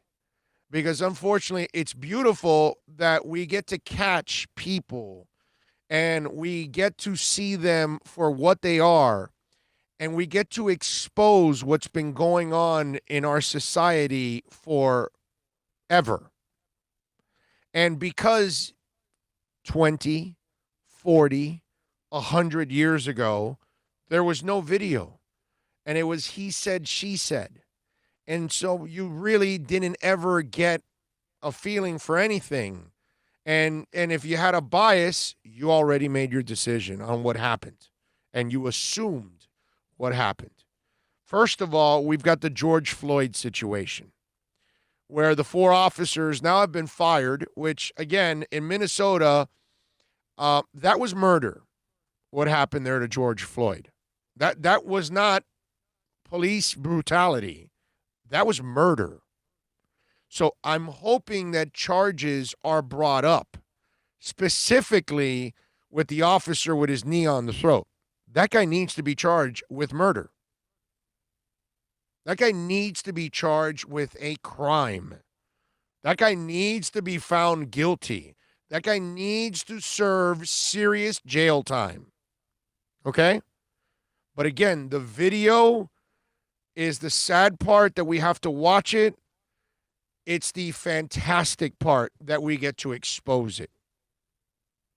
Because when you're watching that video and you're hearing that man say, "I can't breathe," over and over again, and people are telling that officer, and you're in control of the situation, just like the other gentleman that was shot too a year and a half ago by the 2 cops that were clearly, they had him pinned down. He wasn't going anywhere. This gentleman was pinned down too. He wasn't going anywhere. And there are other officers there. You can hold them in place without putting a knee in their neck and stopping them from breathing, which again, of course, you killed the man. You killed the man. That was murder. That wasn't an accident. That was murder. And I hope that that's how they treat these guys from here on out. Now, we had a couple of other video situations. First of all, we talked a little bit about it. The white woman, Amy Looper, who works for Franklin Templeton. And let's play the sound, first of all, of Amy and Christian Cooper, who was in Central Park bird watching when he sees Amy and her Cocker Spaniel. And in that part of the park, you have to have the dog under leash. So he was addressing her and saying, hey, your dog has to be under a leash, which, listen, you never know. You might get bitten by any dog. You know what I'm saying? Right, Bill? Anyway, so Amy sees Christian filming her, and she loses her cool about all of this because he apparently was trying to give the dog snacks to, kind of, because owners hate that. So maybe that would force her to like put him on leash. And so she's dragging this dog, by the way. She's mistreating the hell out of this dog. And now she addresses Christian Cooper, the black man that is in Central Park. Stop. Would you please stop? Sir, I'm asking you to stop. Please don't come close to me. Sir, I'm asking you to stop recording me. Please don't come close to me. Please take your phone off. Please don't come close to me. And I'm taking a picture and calling the cops. Please call the cops. Please call the cops. I'm going to tell them there's an African-American man threatening my life. Please tell them whatever you like. Excuse me? I'm sorry, I'm in the Ramble, and there is a man, African-American, he has a bicycle helmet. He is recording me and threatening me and my dog. There is an African-American man, I am in Central Park. He is recording me and threatening myself and my dog. And my... I'm sorry, I can't hear you either. I'm being threatened by a man in the Ramble. Please send the cops immediately. I'm in Central Park in the Ramble. I don't know. Thank you.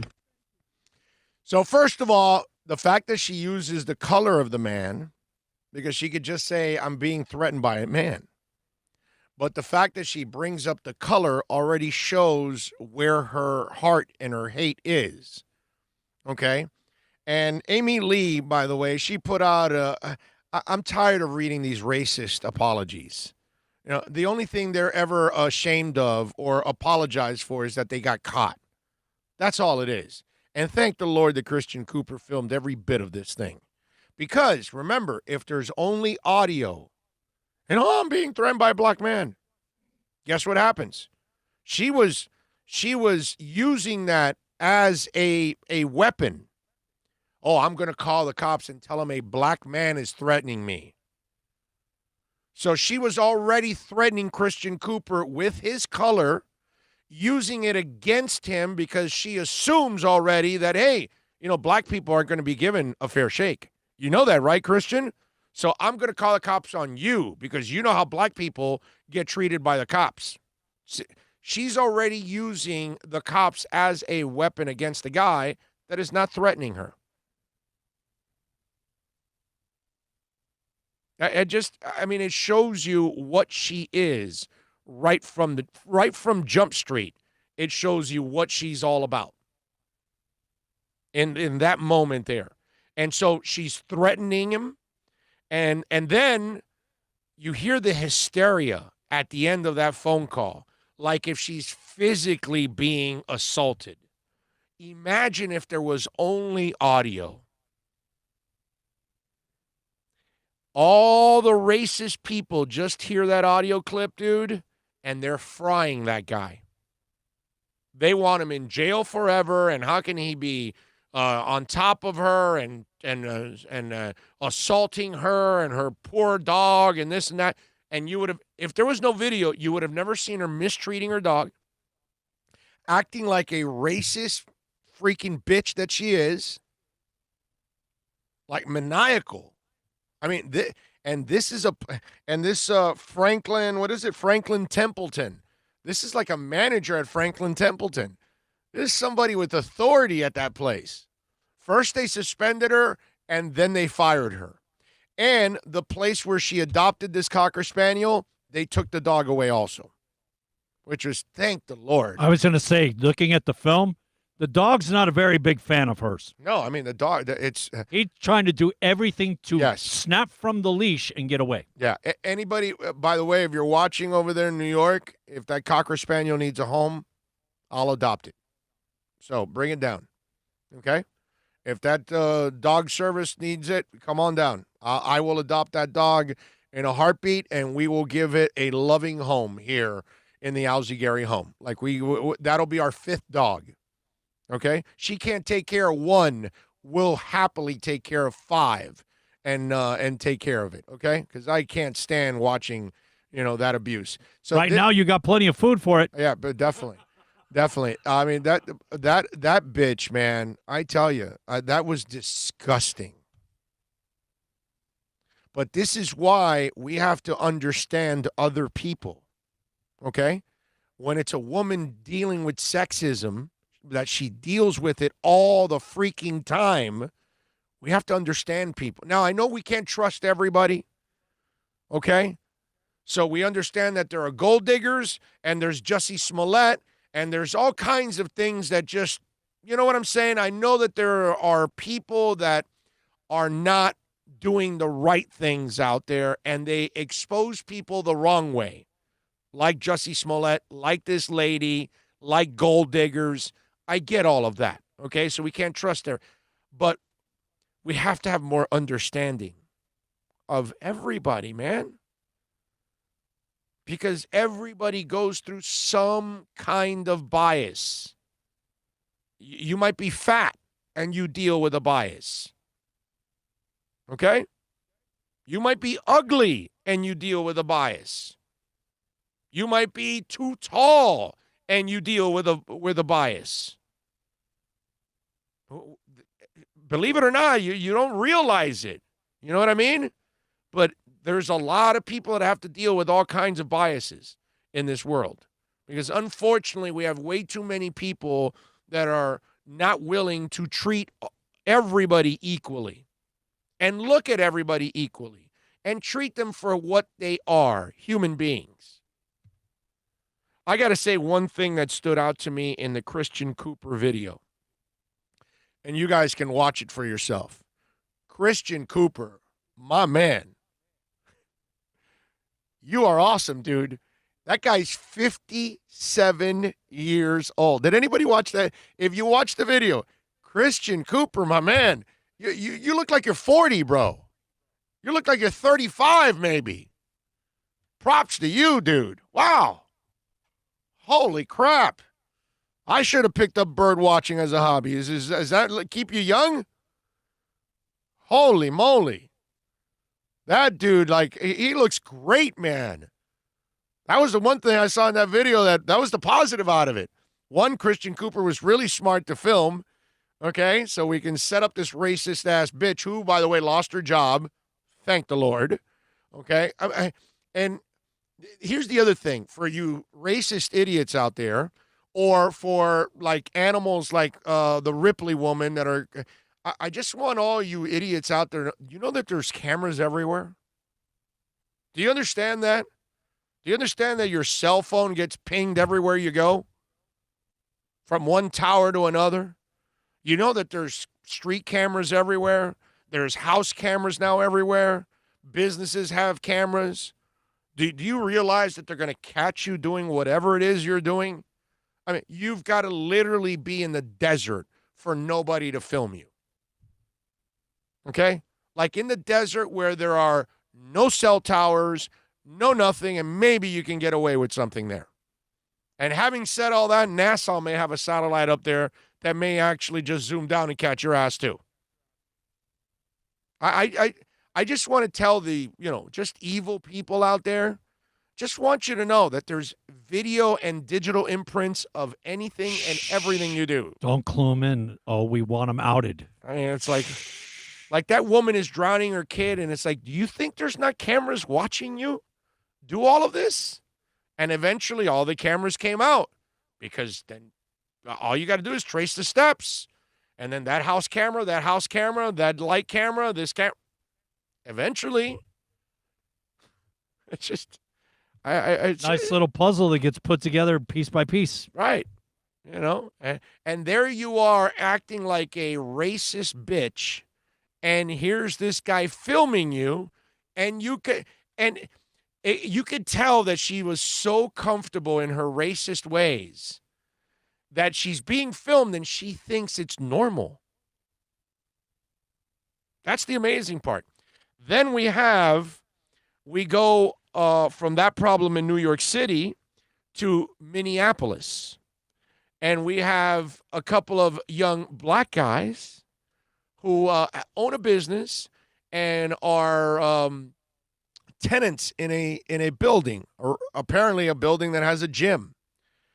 And so they're there in the gym working out, and there's this old white guy that, well, I guess he doesn't like working out in the same gym with black guys, right? So he was bothered by the black guys in the gym.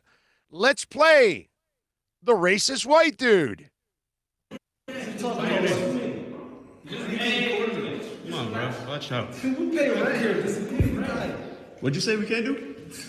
I'm Tom Austin. I'm a tenant in the building. Are you? We're all tenants in this building. What office? Don't worry about that. We don't have to say anything. What office? So we have an office here, and this guy came accusing us we can't be here. What office are you in? Don't worry about that. We don't have to tell you anything. Calling 911 now. Go ahead. There you go. And again, because they're black. So the white guy sees a couple of black guys. Are they supposed to be here? Black guys can't afford to be in this building. Are you a tenant here? Yeah, we're tenants here. And then what? Oh, you're the cops? We're supposed to show you we're tenants? The hell out of here. Again, this is the kind of stuff, it's beautiful that it's all caught on video. Because this exists, a lot of it. Oh, and sadly, in today's environment, it comes out a lot more. Okay? And listen, maybe that might be a good thing about how the environment has turned out lately.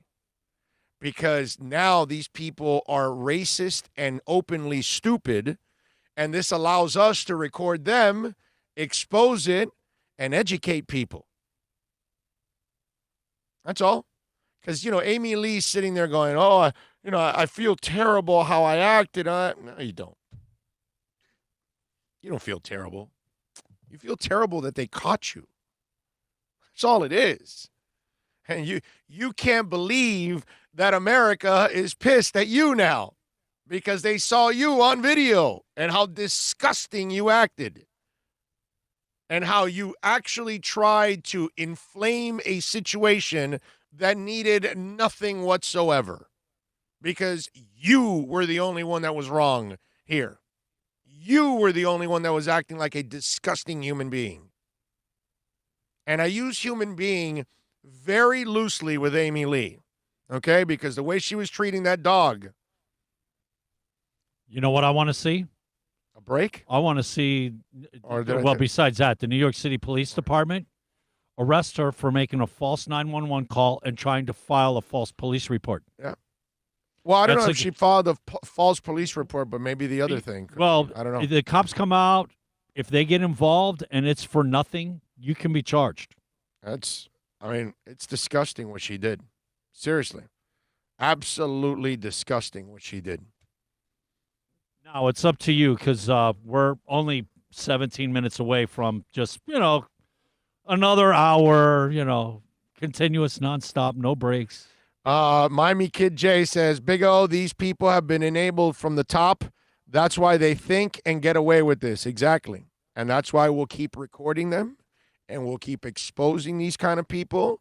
And then hopefully we could get to a world where we actually act like decent human beings with each other. Chris De La Cruz says, I really can't stand people like this bitch. Tommy Italian 305 says, pure bitch. Matthew Walker says, I hope all these cops that killed George Floyd get the death penalty. They deserve it. They killed that guy. They killed George Floyd. That's murder, bro. Murder. I bet her dog thinks about running away every day. Well, I just want to save that dog, man. And I'm glad that the service went and got that dog. I felt terrible for that dog, man. Sunday PM showers at SBI were fun. A more gentle version of Earl's Hideaway with a better view. Okay. NorCal says, if there was a God watching over us, women like that, one in the park, would be gone from this earth.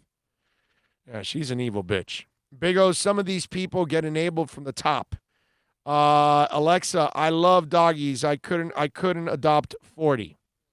Oh, I could adopt 40. Yeah, me too. Me too, Alexa. I could adopt 40. My wife already was like, when we pushed it to 4, she was like, But anyway, I love it that it would be nice that a breed of dog, I have one here. Yeah, they are great breeds. You're right about that. Let's see. Lots of people like that out there, Big O. Unfortunately, you're right, my friend.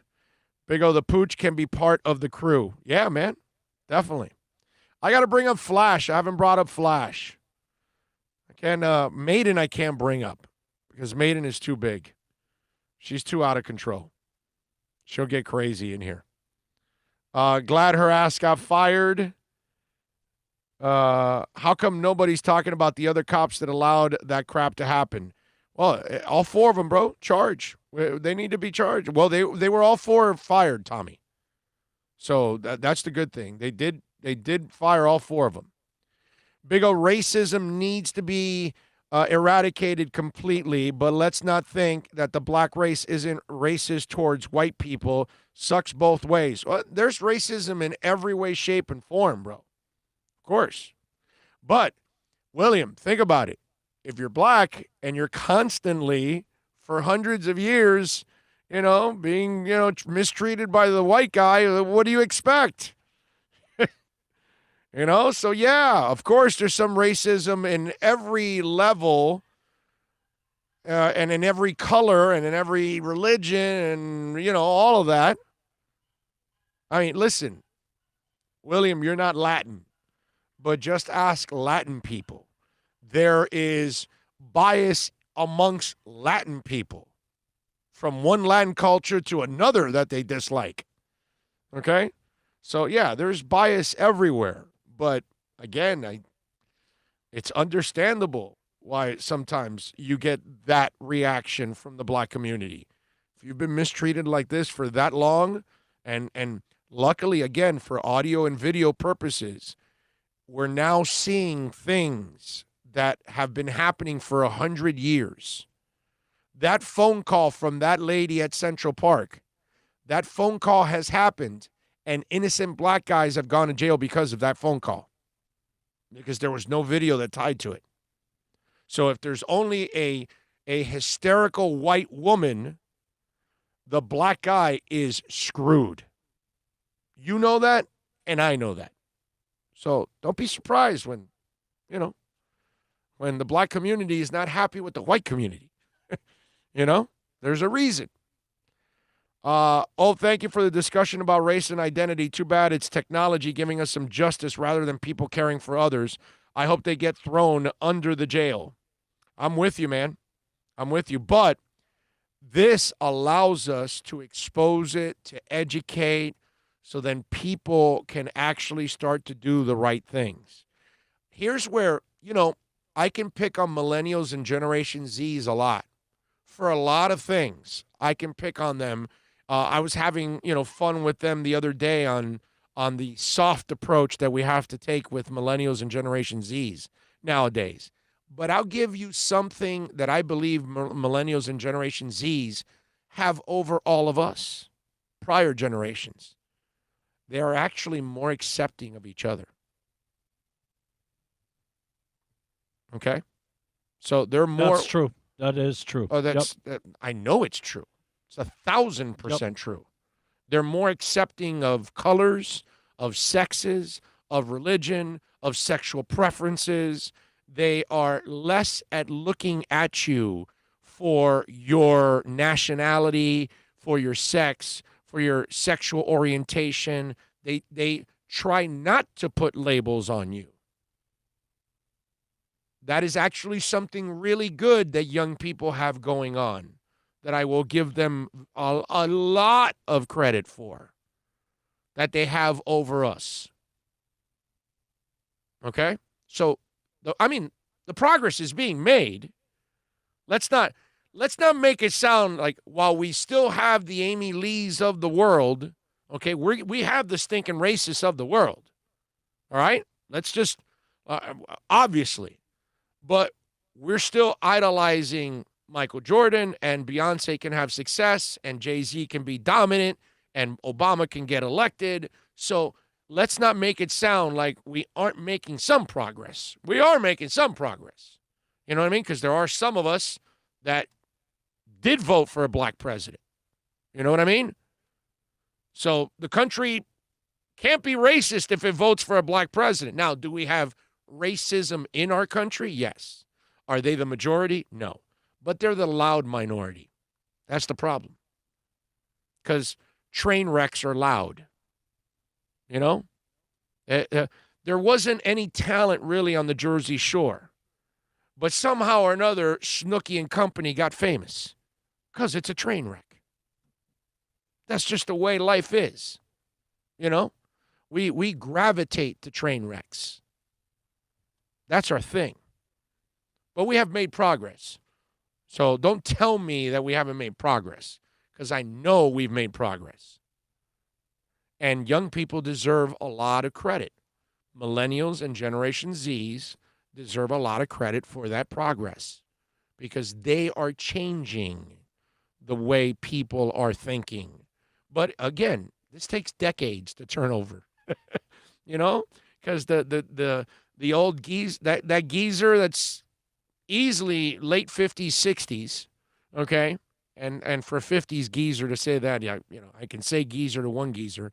That old 50s, 60s geezer in the that's old thinking, man. But that old thinking has to die out. And we have to get to the point where the millennials and Generation Zs are 60s and 70s years old. And then all the people behind them will obviously, it'll be a completely different world then. You know what I'm saying? Because minorities, women, gays, blacks, whatever, they're all going to have better opportunities down the line because these younger generations are more accepting. So we are making progress. Okay? So in this ugly discussion, because we have ugly people in a Minneapolis gym, cops in Minnesota, and a disgusting white woman in Central Park, that they are not our majority. Okay? That's all I'm saying. And I refuse to give them any kind of pleasure or anyone else to say they represent a majority of America. I don't believe that. I don't believe that at all. All right, 786-322-1105 if you want to get in on the accidentlawfirm.com text line. Hey, I want to tell you about Murias Dental. We love talking about Eric Murias and company, his family. They do an excellent job. We're talking about a family-oriented business. Call them. Listen, if you're in pain right now, 305-821-0231. Go to the website, muriasdental.com. I've experienced it for myself now for a long time. So if you've got a cavity, you've got a root canal you need, whatever. If you're in pain right now, discomfort, let's call Murias Dental, 305-821-0231. If you're looking for an implant or Invisalign, you want to start finding out more about that, tell them that Big O sent you. Call Eric Murias, 305-821-0231 for muriasdental.com. It's a buyer's market at Toyota of Hollywood. Over 1,500 Toyotas on the ground, and truckloads just keep on coming. Now pay up to 50% less. 2020 Camry, not $29,000, $17,775. 2020 Corolla, not $22,000, $13,775. Buy a new 2020 Toyota with zero down and 0% financing, or we'll make your payments till 2021 at Toyota of Hollywood, the #1 volume Toyota dealer on 441 between Hollywood Boulevard and Sheridan Street. Are you tired of watching the same old travel videos on the internet? Well, then check out MikeNoGoZones.com, a travel documentary that's breaking barriers. I go to the places that the media tells you to fear, where no one else dares to go. Baltimore, Opelika, South Side of Chicago, and more. Go to MikeNoGoZones.com. No one expects to get into a crash, but I expect you to go to accidentlawfirm.com if you do. Make sure when hiring a driver, you go through a rideshare app so that you can be covered by the insurance, which can be up to $1 million whether you're a passenger or a driver. In other words, don't try to save a few bucks by paying cash instead of going through the app. I'm attorney Bobby Nunez from Nunez Law in Miami, and we're here to help you through the process. Go to accidentlawfirm.com for a free consultation from me, Bobby Nunez. That's accidentlawfirm.com. America's safest and best-selling compact luxury SUV is at Acura of Pembroke Pines, and this is how we do it. RDX, $339 a month at Acura of Pembroke Pines, the #1 volume Acura dealer.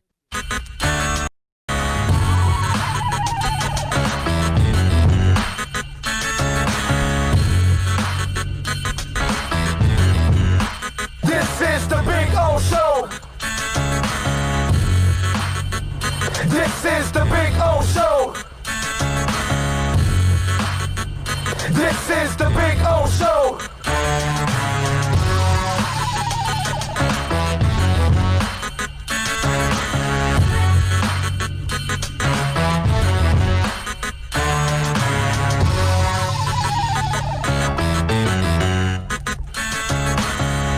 This is the Big O Show. This is the Big O Show.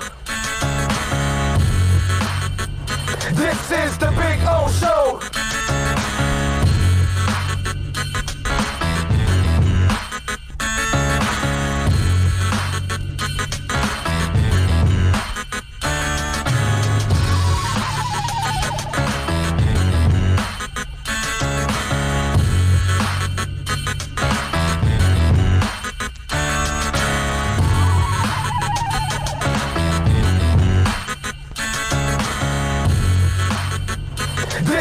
Big O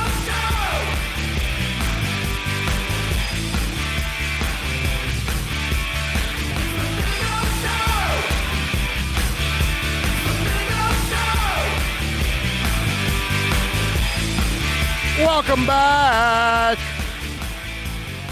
All righty. Lots and lots of things to talk about here on the show. It looks like in D.C., they are going to start to include sports betting as a source of revenue in the nation's capital. The D.C. Lottery announced that its sports betting online platform will launch in the next few days and will begin taking sports bets in June, and whatever sports are available to bet on. Recognize that there will be a limited number of events to wager on. The soft launch will provide us with an opportunity to roll out Gambit DC website to potential players in the district in preparation for the return of sports, the DC Office of Lottery and Gaming said in a statement via the Washington Post.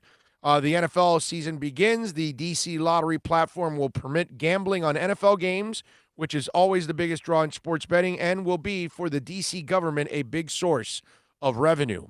And I mention this because this is something that you and I, especially in Florida, should be really happy about. Why?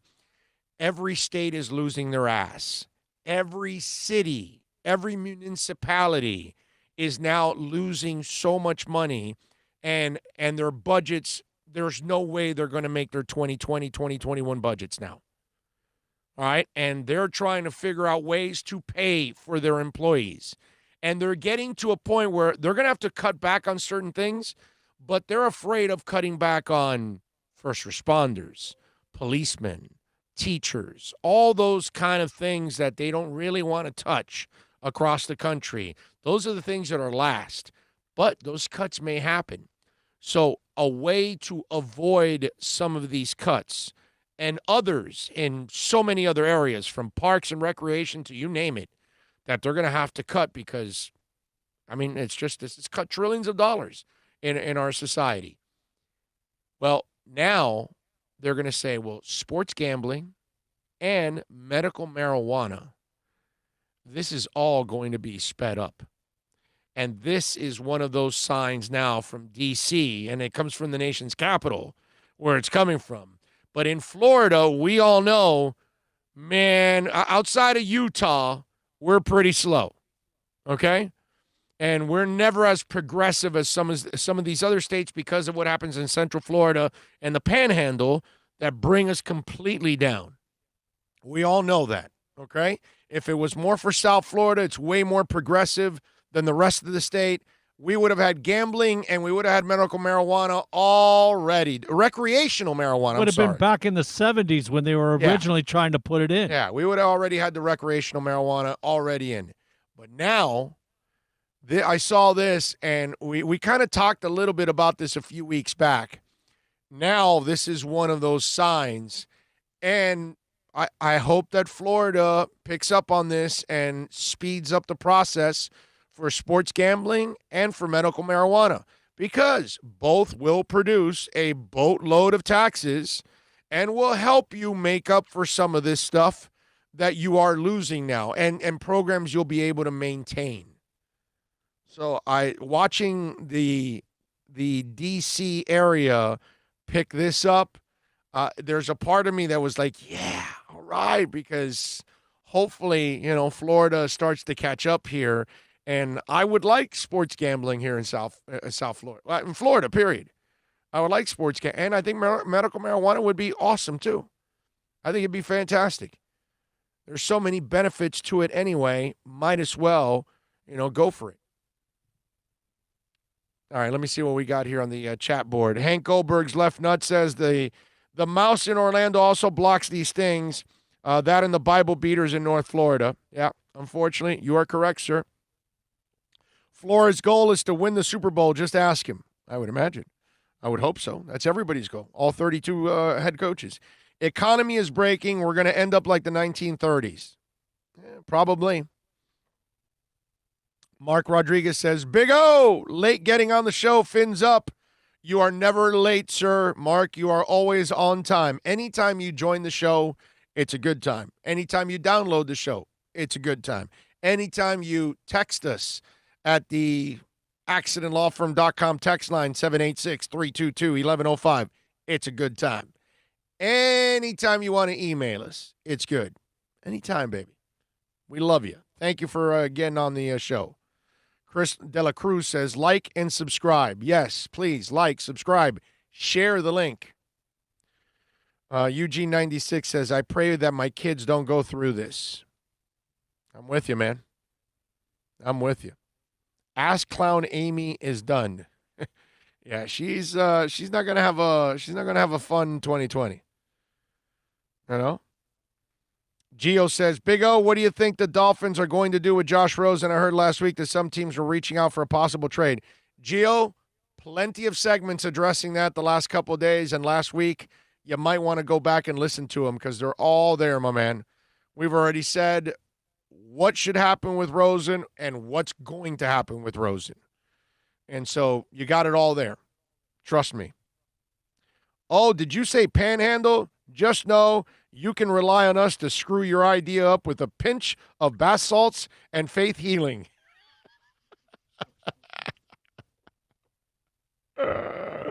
Thank you, Dougie Fresh. You are awesome, my man. And we look forward to partying with you, Dougie Fresh, and the wife next year when Bill and I go out there for the Senior Bowl. You better go out there. We better meet up next year when we're out there for the Senior Bowl. Okay? Go to one of Bo Kemper's restaurants. Yeah. Did you see what the skateboarders were doing in Venice Beach? No, I did not. So they wanted to close down the beaches, and obviously the skateboard parks in California.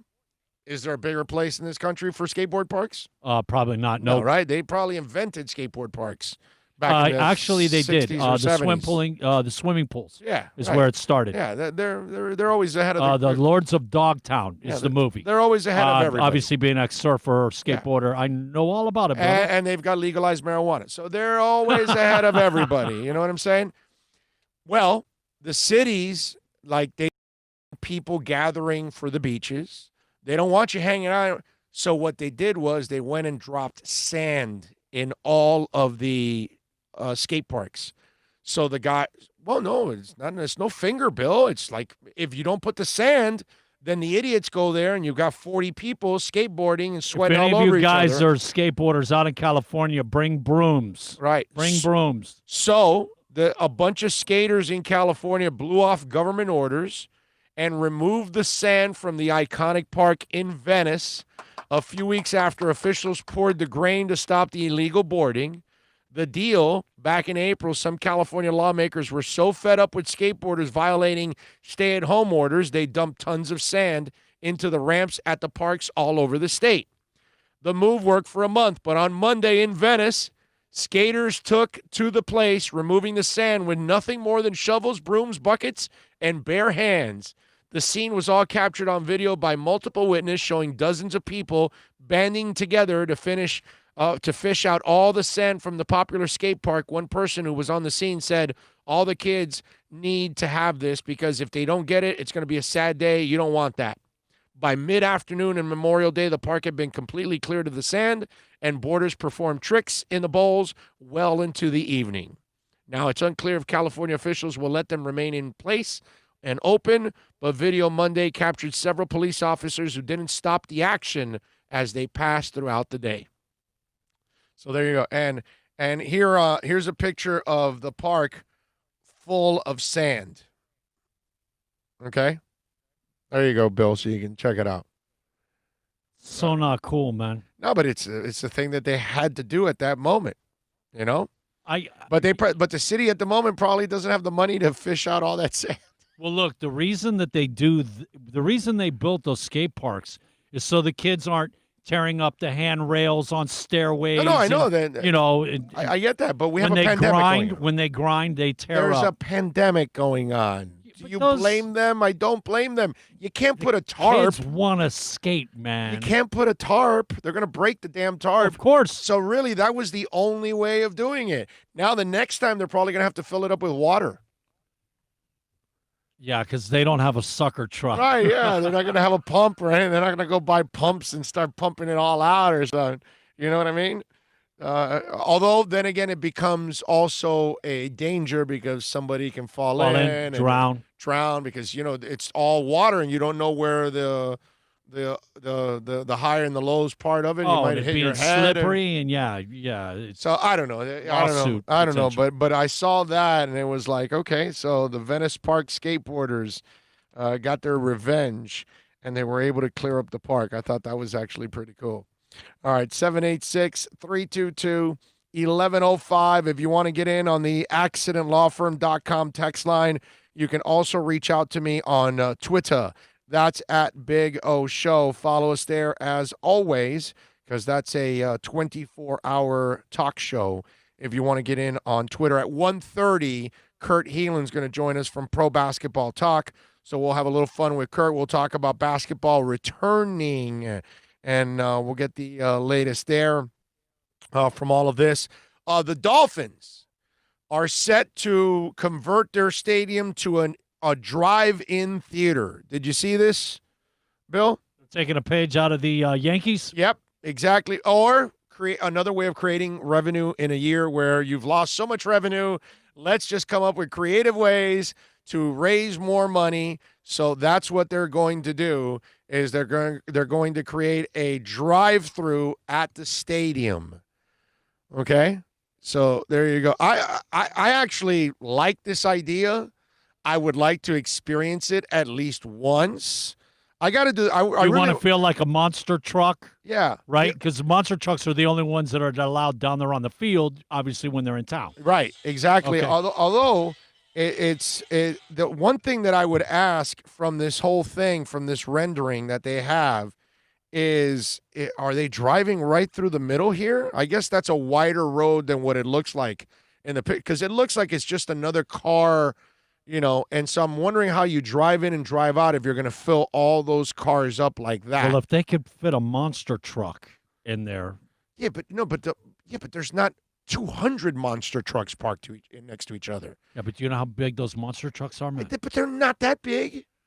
Not that big. Of course, you can fit one in. I'm talking about how the hell do you drive around in this thing? Because there's only one lane. Like the size of two or three vehicles. I got to bring Garfinkel size. on. I got to bring Garfinkel on. So apparently, they will have a drive-in there. Hard Rock Stadium will now feature an open-air drive-in theater that will showcase select Miami Dolphin matchups from the team's 54-year history, classic motion picture films, host commencement ceremonies and other events.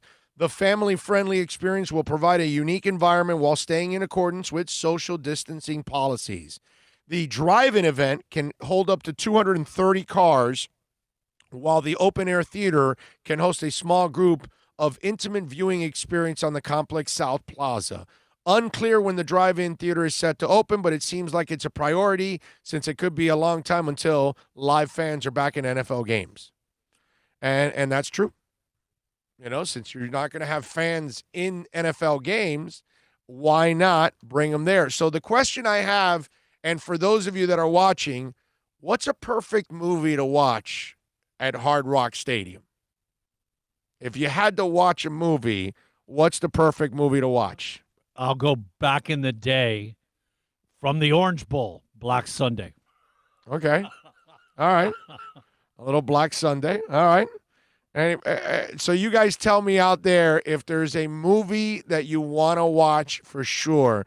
The sad part is if you're going to watch an old Dolphin game, it has to be like an old Dolphin game because the games of the last 20, 25 years have not been really anything memorable because they haven't really accomplished anything. You know, there's a win or two that are sweet, like last year's win against New England was sweet, but again, it's nothing. You didn't accomplish anything major in the last 20, 25 years. So if you're going to watch a game, it's going to be an old game, and I hope they cleaned it up like they did that 85 game with the Bears yesterday.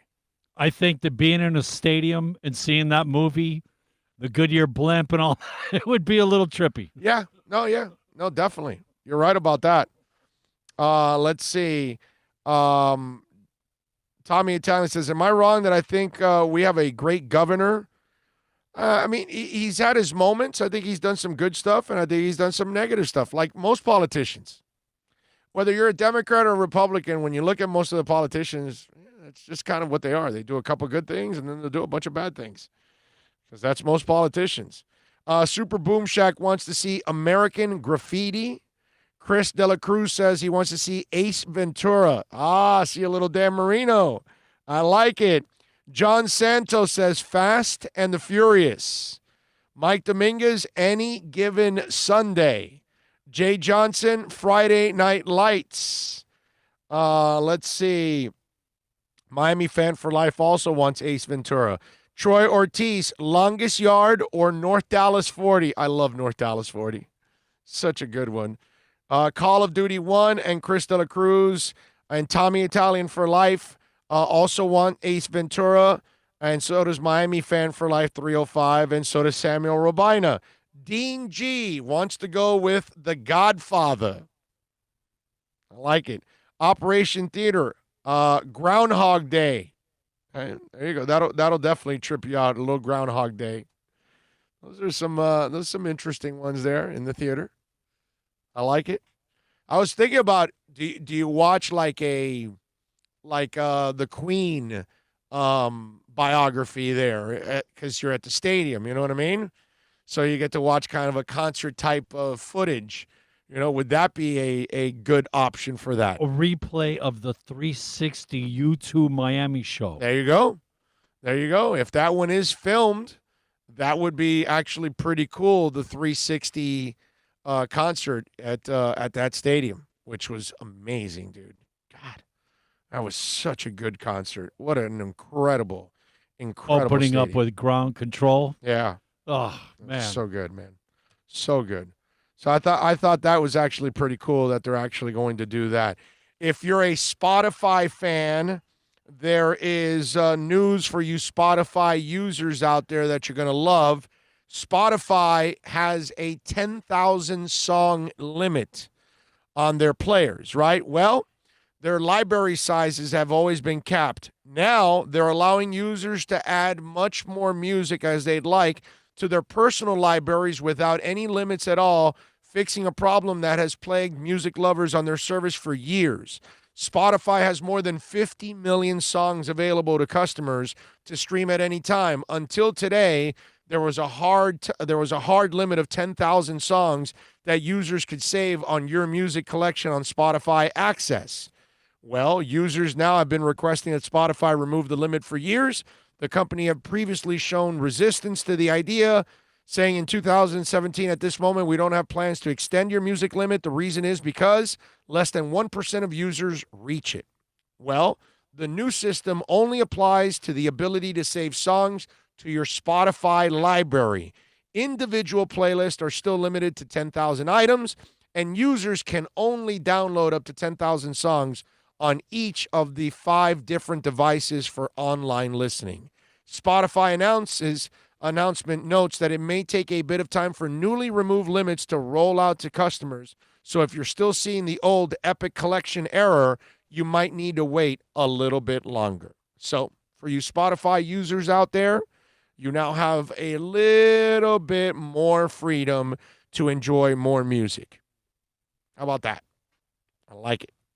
And for those of you like myself, if you are a huge music fan and you're dying to go back to a concert, which I am too. I'm dying to go back to a concert. And I was reading an article in Metal Injection. They were actually quoting the New York Times. It says that it does not look like concerts are coming back this year at all. It says they've been following the latest reports on the industry to keep you up to date on a new piece in the New York Times, and it doesn't look good. The paper of record reached out to many of the top promoters in various entertainment industries, and all have basically given up on 2020.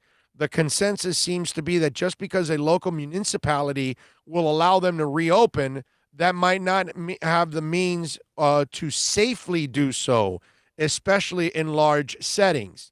The country's biggest stages have yet to declare their plans, but they're rapidly reaching a consensus on a go slow approach. Even if they receive government permission to reopen at their scale, it's even more difficult to protect patrons when seats are tightly packed and they are choke points at entrances, lobbies, aisles, concession stands, restrooms. Backstage quarters are typically cramped. Production often involves intimate on-stage action and aerolized respiratory droplets. The president of Live Nation could not even commit to a start date. While we think that phenomenal strides are being made in both cases, Mr. Berchtold, given the lead time involved in planning major concert tours and the uncertainty that exists today, we don't expect large volume of major tours in the fall.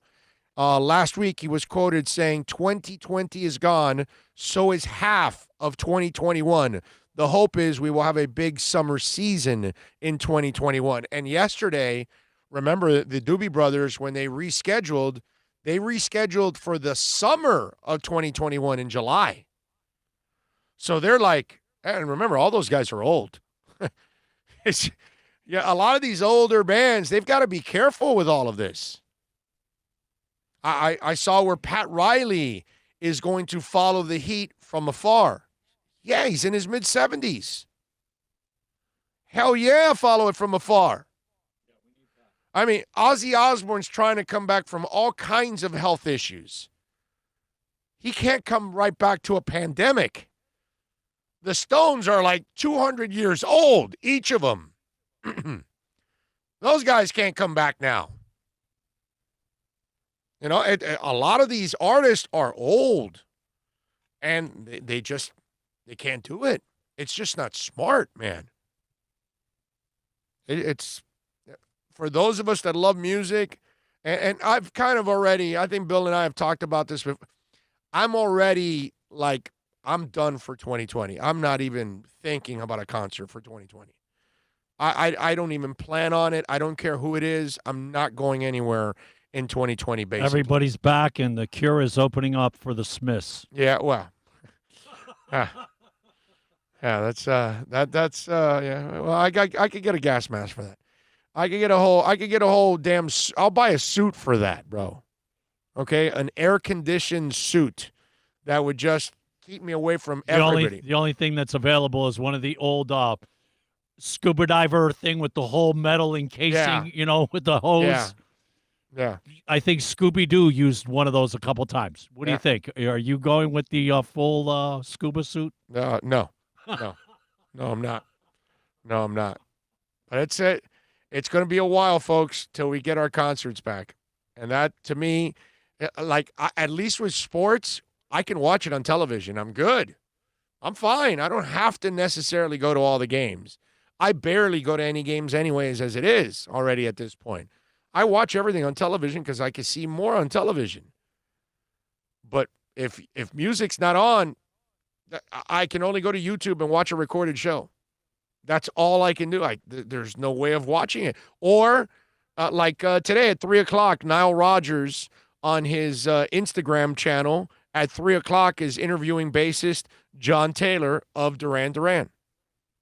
That's my only music way of enjoying it, that I get to watch some of these bands do their thing on IG or Rodgers, Facebook. All-time incredible genius. And member of Duran Duran in a way. Yeah, true. What the hell? He's written several songs. To do John Taylor. Yeah, the interview with John Taylor. So that is so cool. 3 o'clock today. 3 o'clock today on IG, man. On Nile Rodgers IG. Go to Nile Rodgers on Instagram, and at 3 o'clock you will see him interview John Taylor from Duran Duran. Got a couple things going on in music.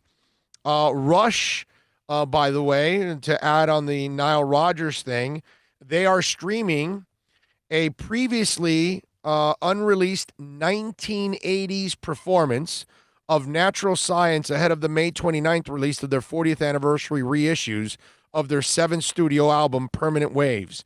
The Canadian rockers were captured in concert at a Manchester Apollo Theatre in England nearly in the year-long tour to support the project, which reached number 4 in the U.S. Billboard 200, number 3 in their homeland. So they're marking the milestone anniversary of the set, which was recorded in Les Studio, Morin Heights, Quebec, with producer Terry Brown, and went on to deliver the group's first U.S. top 10 album while achieving platinum status for 1 million copies.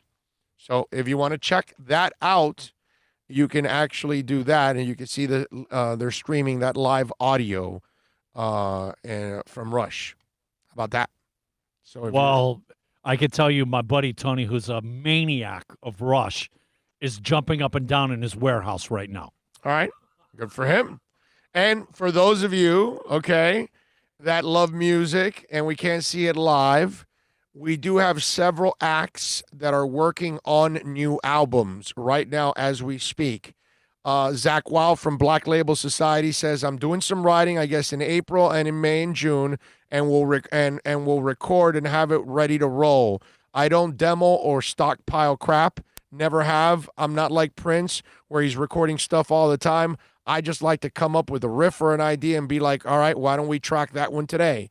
And it's like the beginning of a new season. It's always fun. Blink-182 is also recording one. Mark Hoppus said that I record literally yesterday on a Twitch stream he was talking about. So upcoming recording is happening as we speak. He went on noting that it was new Blink, not Simple Creatures or anything like that. Bring Me the Horizon is also working on a new album. Corey Taylor is also working on a new album. He told Lizzie Hale on We Are Here podcast. It's the kind of stuff that I've been sitting on, and it's kind of the stuff I've been talking about doing a solo album anyways. And I was just like, this is the perfect time. So expect something from Corey Taylor. Def Leppard's got their album that they're working on. Evanescence. We were talking about Evanescence 2 days ago on the show. They're tweaking mixes right now and adding background vocals. Amy Lee tells Loudwire Nights on their radio show. So they are also working on a new album.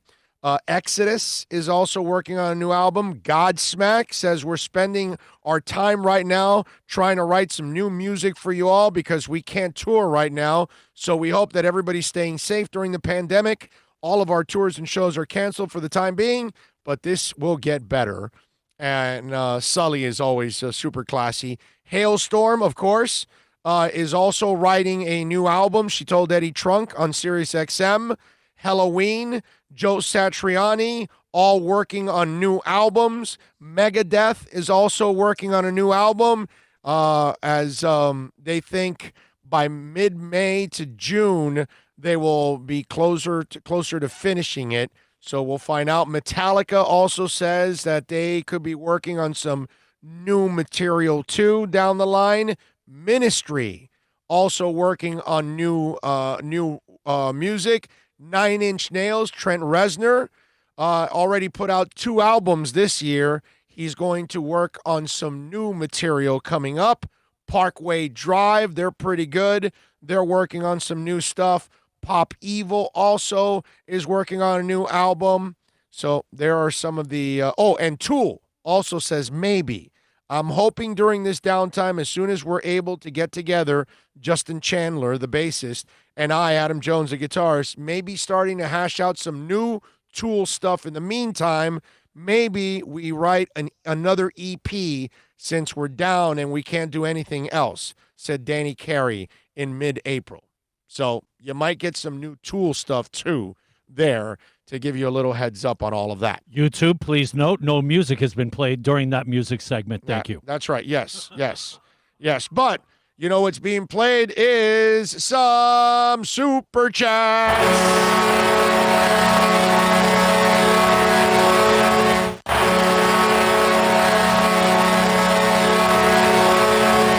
We got a couple of Super Chats in. Thank you first, William Fonticelia, chiming in with a Super Chat. Thank you, William. I appreciate that, as always, chiming in with the Super Chat. And he gave us a sticker. It says, keep it up with the weights. I like it. Michael Mata, chiming in on the Super Chat, said, what's your reaction when the Marlins got Mike Piazza from the Dodgers in 98? Awesome show. Oh, what's up, Bill? Dude, you're asking me about Piazza back in the day. We kind of knew that it was, a guy that was being, traded to be moved. Was he here for about a half a hiccup? Yeah, exactly. So there was no reaction. I was actually a beat reporter in those days with the team. And so I remember because I covered, that was the year after the championship. That was 98. That was my last year of covering them on a daily basis. And thank the Lord, by the way, that I got off that beat. Not because I hated baseball. I love watching baseball and all that. Covering baseball is actually boring. It really is. You have to be there so early for the manager. You spend so many hours covering baseball. It's really, I think, sometimes actually depressing. To be honest with you, how much, and then with the rainouts and all that stuff, although nowadays might be a little better because you got the roof, and so you won't have those delays that I used to deal with. But there was no reaction there, Michael. That was just one of those things like, okay, whatever. And Tommy Italian 305 for life again chiming in. Another Super Chat.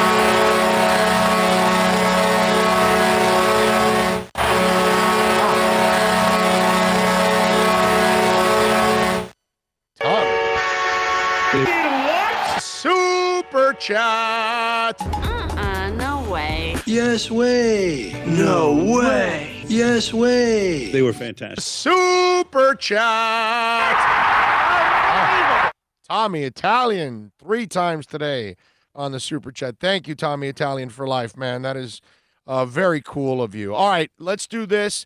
Let's get a quick break in here real quick. Let's get Kurt Heelan in. Basketball is returning. Let's get his thoughts on how they're going to return, if they're going to return, will they be able to pull it off, anything and everything going on with the NBA, the Miami Heat. Kurt Heelan from Pro Basketball Talk and NBC Sports will join us next. America's safest and best-selling compact luxury SUV is at Acura of Pembroke Pines, and this is how we do it. RDX, $339 a month at Acura of Pembroke Pines, the #1 volume Acura dealer. No one expects to get into a crash, but I expect you to go to accidentlawfirm.com if you do. Make sure when hiring a driver, you go through a rideshare app so that you can be covered by the insurance, which can be up to $1 million whether you're a passenger or a driver. In other words, don't try to save a few bucks by paying cash instead of going through the app. I'm attorney Bobby Nunez from Nunez Law in Miami, and we're here to help you through the process. Go to accidentlawfirm.com for a free consultation from me, Bobby Nunez. That's accidentlawfirm.com. Are you tired of watching the same old travel videos on the internet? Well, then check out MikeNoGoZones.com, a travel documentary that's breaking barriers. I go to the places that the media tells you to fear, where no one else dares to go. Baltimore, Opelika, South Side of Chicago, and more. Go to MikeNoGoZones.com. It's a buyer's market at Toyota of Hollywood. Over 1,500 Toyotas on the ground, and truckloads just keep on coming. Now pay up to 50% less. 2020 Camry, not $29,000, $17,775. 2020 Corolla, not $22,000, $13,775. Buy a new 2020 Toyota with 0 down and 0% financing, or we'll make your payments till 2021 at Toyota of Hollywood, the #1 volume Toyota dealer on 441 between Hollywood Boulevard and Sheridan Street.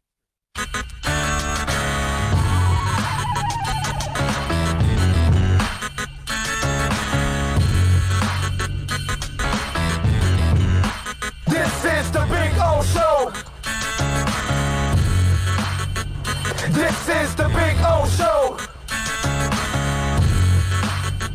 This is the Big O Show.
I promised you we're going to talk a little NBA right now with Kurt Helin from Pro Basketball Talk, NBC Sports. And, of course, you can follow him on Twitter at Basketball Talk like I and so many others. Kurt, how you doing, my man? You hanging in there? You COVID-free? I am. How's it doing, buddy? Yeah, we're doing all right. All right. I like to hear that, man. All right, so the play-in tournament is – it seems like this is not etched in stone yet, right? This is something that's still being discussed. And if it is being discussed, what's the other option? Well, technically, I should probably start by saying everything's on the table, including like playing some regular season games. That seems highly unlikely. I just don't think they're bringing 30 teams to Orlando. They're just increasing the risk for not enough reward. There's a play-in tournament's possible, and it's funny. Everything's on the table. I don't even know that they're going to make a decision on Friday when the Adam Silver talks to the owners in a big call. But it's right now everybody's lobbying for the thing that helps them the most. So it's like certain teams. The Lakers are looking at 1 through 6. Hey, if we go 1 through 16 and just go straight to the playoffs, that sets up a lot better for us. Where other teams are like, hey, we should bring in 20 teams and do a World Cup style group stage first rounds and Damian Lillard's out there lobbying like, hey, man, I'm not going to – if you bring me in and I'm playing meaningless games, I'm just not going to play. I'll sit on the bench. But if you give me something to play for, I'll be out there. He's trying to lobby that they get into a play-in opportunity. It's nuts. There might be a play-in tournament and there might not. I mean, they're kind of pushing on this both ways. My guess is they might bring in a couple extra teams from each conference, but that's the most. I don't think they're going beyond like 10 in the standings, but we'll see, man. Like everybody's lobbying for everything right now, and Adam Silver's just trying to find a consensus. Good luck with that. The Dame Lillard stuff kind of pisses me off because I treat them just like the Panthers here locally for us. Hey, the Panthers are on the outside looking in. And if the NHL wants to just put the top 16 teams and the Panthers want to complain, that's your problem, dude. You're the one that didn't put yourself in a position to be in the playoffs. And I find it incredibly selfish from Dame Lillard that he's doing that now when everybody has to play under the same rules, whatever rules it is, whatever the NBA and the NBAPA have agreed on, well, then just go by it, dude. And if you wanted to be in the playoff race, well, then you should have put yourself in the top 8. You shouldn't have choked last year in the playoffs when they didn't have a good outing in the playoffs. I mean, to me, Lillard has nothing to blame but himself, and now you're using the league as a crutch and an excuse? That's cheap, dude. Yeah, by the way, you know who you're chasing for that 8 seed? The Memphis Grizzlies, a team led by, look, Ja Morant's special. The guy's a rookie. Like, you got a rookie point guard league. Like, your team did not play well enough to get past a team led by a rookie point guard. So, the blame falls on you if you're not happy with the straight 16 thing. But there are a lot of – look, he speaks for a lot of guys, not just star guys, but a lot of guys who are like, hey, I'll do what look, I'll play, but you got to give me something to play for. If you send me for meaningless games, I don't want to do it. And it's not just him. I mean, look, if you're the Golden State Warriors, am I playing Steph Curry? Like, what's the point of playing Steph Curry in some meaningless games? Minnesota Timberwolves, hey, Karl Anthony Towns, I know your mom just died of COVID, but do you mind playing a couple meaningless games in Orlando? Well, that's different there, Kurt. That stuff I don't get. That one I understand saying those right there, because the Golden State season is over, and I would not risk. Right. Steph is coming back from an injury. Why the hell would I put him out there anymore at this point? Exactly. Save him for next year. But Lillard, hey man, if they do play 5 games only and you're 3.5 out, mathematically you do have some kind of a shot. So professionally, why don't you go out there and try at least? You know what I'm saying? Yeah. That's all. And heck, seeding might change for people, 1 seed or 2 if you do play a couple of regular season games. He's just really lobbying for his case, which is he wants them in a play-in tournament. And it'd be interesting to see how they would handle the West, because you've essentially got a 4-team tie, like 3.5 games back, but like you've got 4 teams bunched up behind them, of which New Orleans and Zion, who everybody wants to see, is one of them, and obviously Lillard. But the Spurs are in there and the Kings are in there. How are you going to break that up? How are you going to where are you drawing that line? It's why I think ultimately they'll just go with the 16. It's just my guess, and they want more games. There's a lot of energy other directions, but I think at the end of the day, they're just going to bring in 16 and keep the bubble as small as they can. Yeah, I love your thinking along those lines that, the 16 limited, you'll go to 2024, you're just increasing your chances to, bring in COVID and set everything back. Well, I think it makes sense. And what happens, they're talking about this group stage thing where the first, you'd be 4 groups of 5 in the first round, and it'd be like, the soccer World Cup where everybody plays everybody a couple of times and the winners, the top 2 advance. What happens if just something simple, like LeBron James sprains an ankle? Lakers are done. Like, is that, where are you? I guess that could that could happen in the playoffs regardless. Right. But man, do you really want to roll that, or are you just going to bring in the 16? I don't get the reward of messing this up. And the other thing I hear from some people, which is some people are really bothered by the asterisk talk, which is kind of exist anyway. But if that really bothers you, then you've got to keep it as traditional as you can. The crazier you get, the more you bring that discussion in. Yeah, no, I'm not bothered by the. I'm not either. The Spurs have won 5 titles. I don't go 4.5, dude. Oh, because one season they played. What was it? 55, 60. Give me a break. Everybody played the same thing. Come on. Do we not count the Yankees titles during World War II, or do we count those? Yeah, I mean, of course. I don't think anybody looks back and said, "No, World War II, they couldn't have beat Cleveland." No, man, it is. Joe Gibbs won 3 Super Bowls, not 2 Super Bowls and 1 in a strike, alternate season. No, dude, no, he won 3 Super Bowls. That's the way it goes. Now, where do you stand? Do we go conferences, Doggy, or do we go all 16 teams? Because I'm kind of with people that say, you know what? This is maybe the year you do experiment. And selfishly, and I know, hell, you're going to love it, dude, because it's in your backyard. But selfishly, if we really look at it objectively, hell, we might end up with a Clippers-Lakers NBA Finals, which doesn't allow them to travel, COVID-free. They're all in the same arena every single night. And as an NBA fan, we get the 2 best teams in the NBA Finals. So you tell me, do we go all 16 or do we go 2 conferences? There's a real push for a straight 16. This is the one year, like you said, to do it. The pushback, weirdly, has come from some Eastern Conference owners who are concerned that once you open the door, you can't shut it. They don't really like the idea in general. But although I will say this, it's not it's just baseball players in the cap right now that the owner snuck on. Yeah. Oh, no. We want no cap right now, dude. Don't ever even introduce that here. I got you. Yeah. I got you. So it's that, if you bring it in. The other, I will say this too, it's not just Eastern Conference. In this case, it's Eastern Conference owners, but the other people, it's coastal teams that don't like it. It's, hey man, let's be honest. If you're Miami, you really don't want to get a 1 through 16 first round matchup against Phoenix or Golden State, and wherever, regardless of where the teams are, like quality wise at any given point.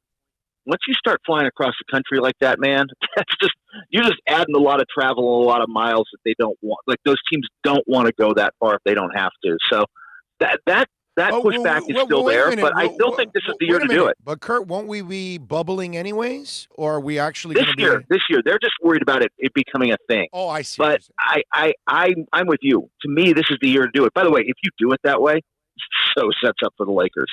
It really they get the side of the bracket where, unless you really genuinely think Denver, Utah, or Toronto or somebody's a huge threat, the teams that genuinely scare you are all on the other side of the bracket. Yeah. No, and I thought about this too.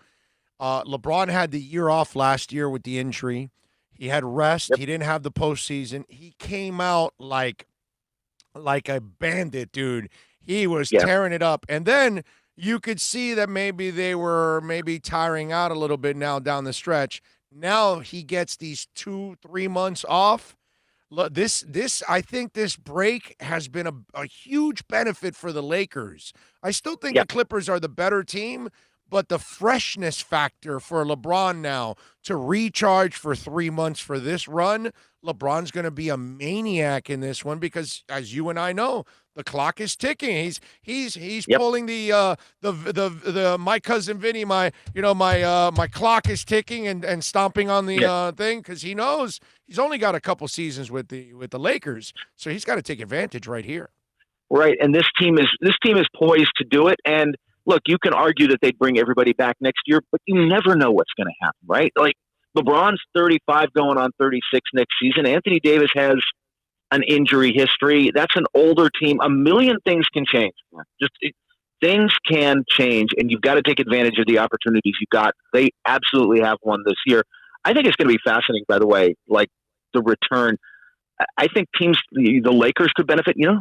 James Harden looked worn out near the end. Like you were getting a lot more Russell Westbrook, but Harden had carried a huge load. He was getting double teamed the second he stepped over half court. Small lineup. They were throwing all this stuff at him. He's refreshed, man. Small lineup. He's refreshed and ready to go. Yeah. A lot of these guys, it's going to be really interesting to see if, who kept themselves in shape and who came back a little, 10 pounds heavier, but also who, how much did this really help the veteran teams, or does it? Or is this something that's going to benefit younger legs? there's no way to. This is unprecedented, and we don't know. I kind of think it helps veteran teams, but the only way to find out is to start playing the games, man. Kurt, do you expect fans to get back to this next year? Do you think the NBA will be fine by then and everything will end up working out? At some point during the year, yes. And it's gonna get interesting, and it's gonna depend on market. And I think that the NBA is not the only team, sports league dealing with this. College football certainly is. Look, they're not going to start till December. It's going to be either a Christmas start or close to Christmas start, in part because they will get more games with people in arenas, even if they can't do it in December, even if you can't load up the arenas in December. But it might be different. What's going on in Florida and the state of where the disease is in Florida or Atlanta with Georgia might be very different than New York or Los Angeles, might be very different from Phoenix, and, run through your teams.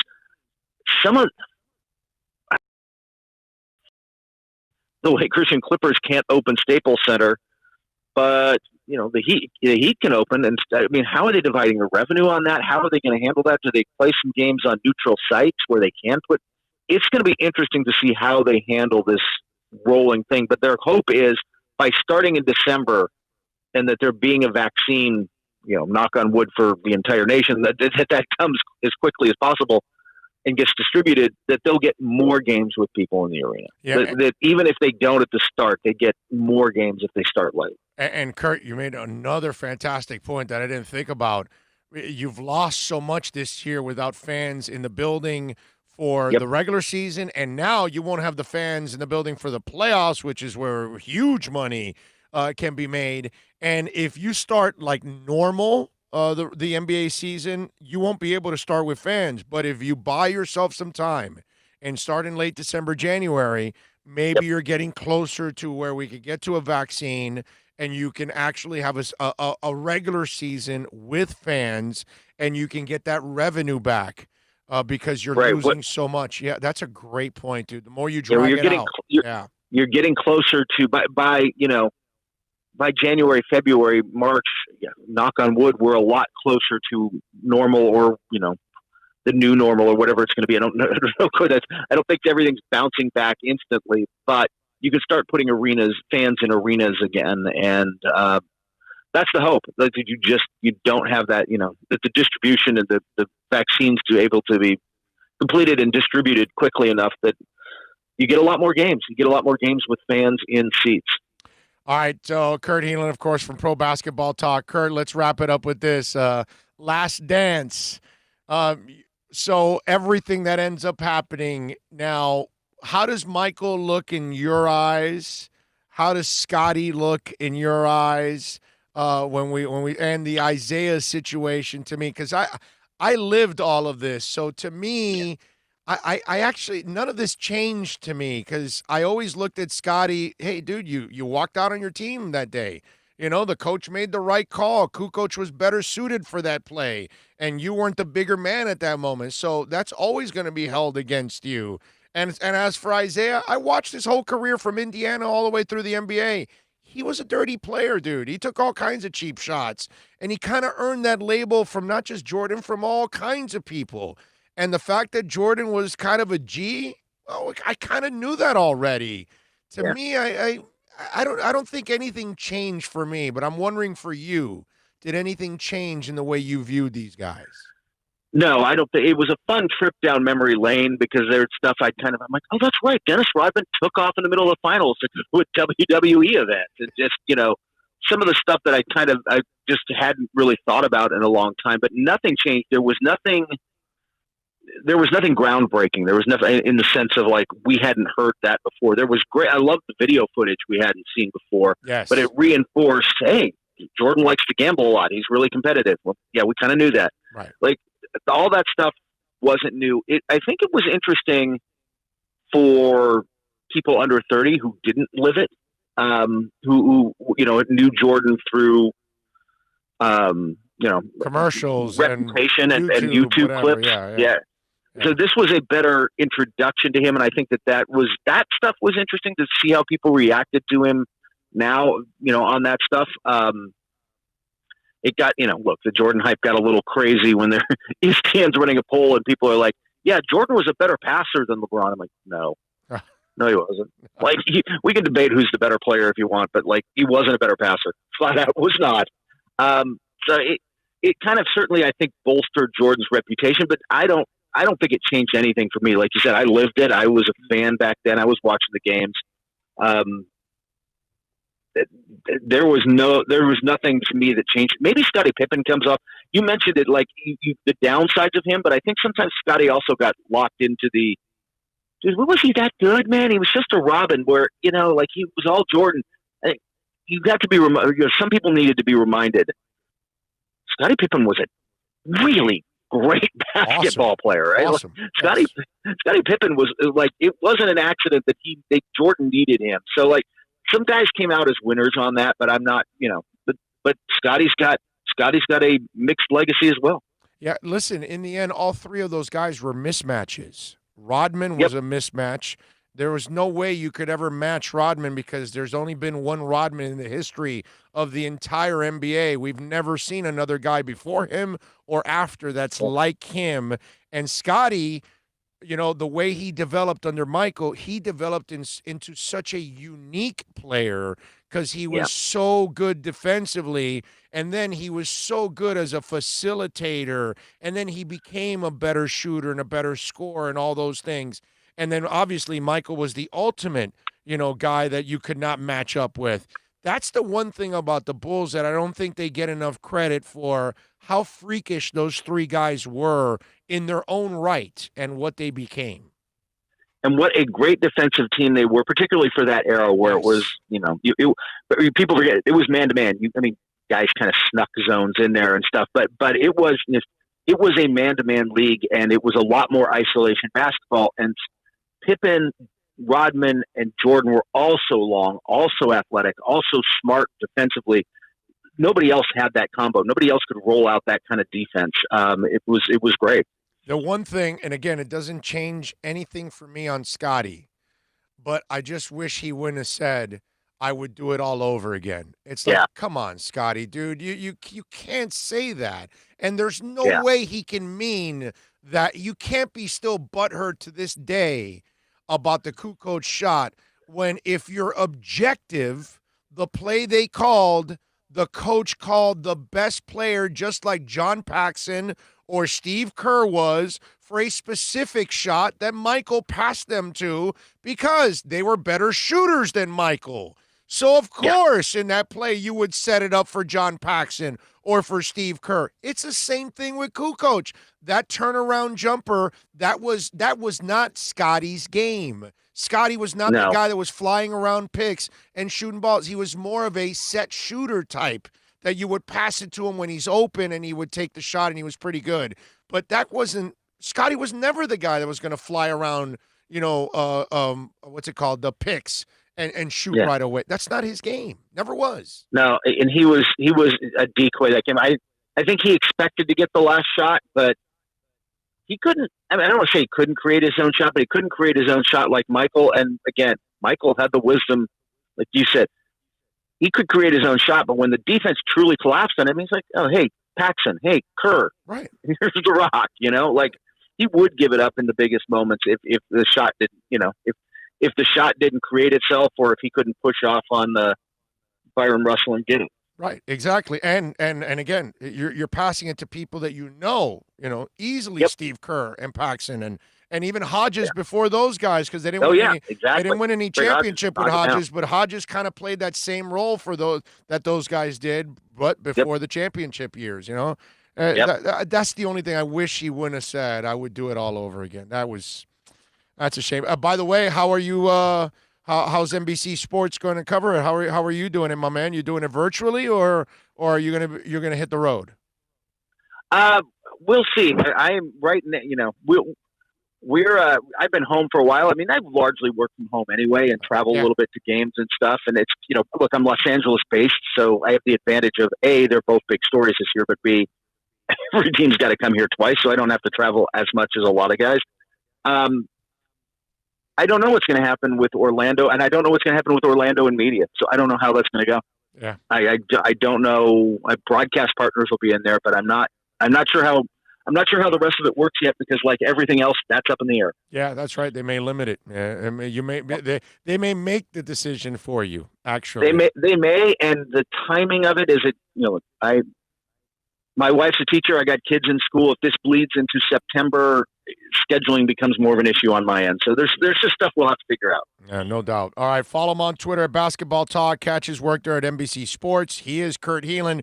Kurt, you're a stud as always. You and the family stay safe, my friend, and enjoy the basketball. We might be getting it back, baby. I would love to be talking about those. What did we used to call those things we watched?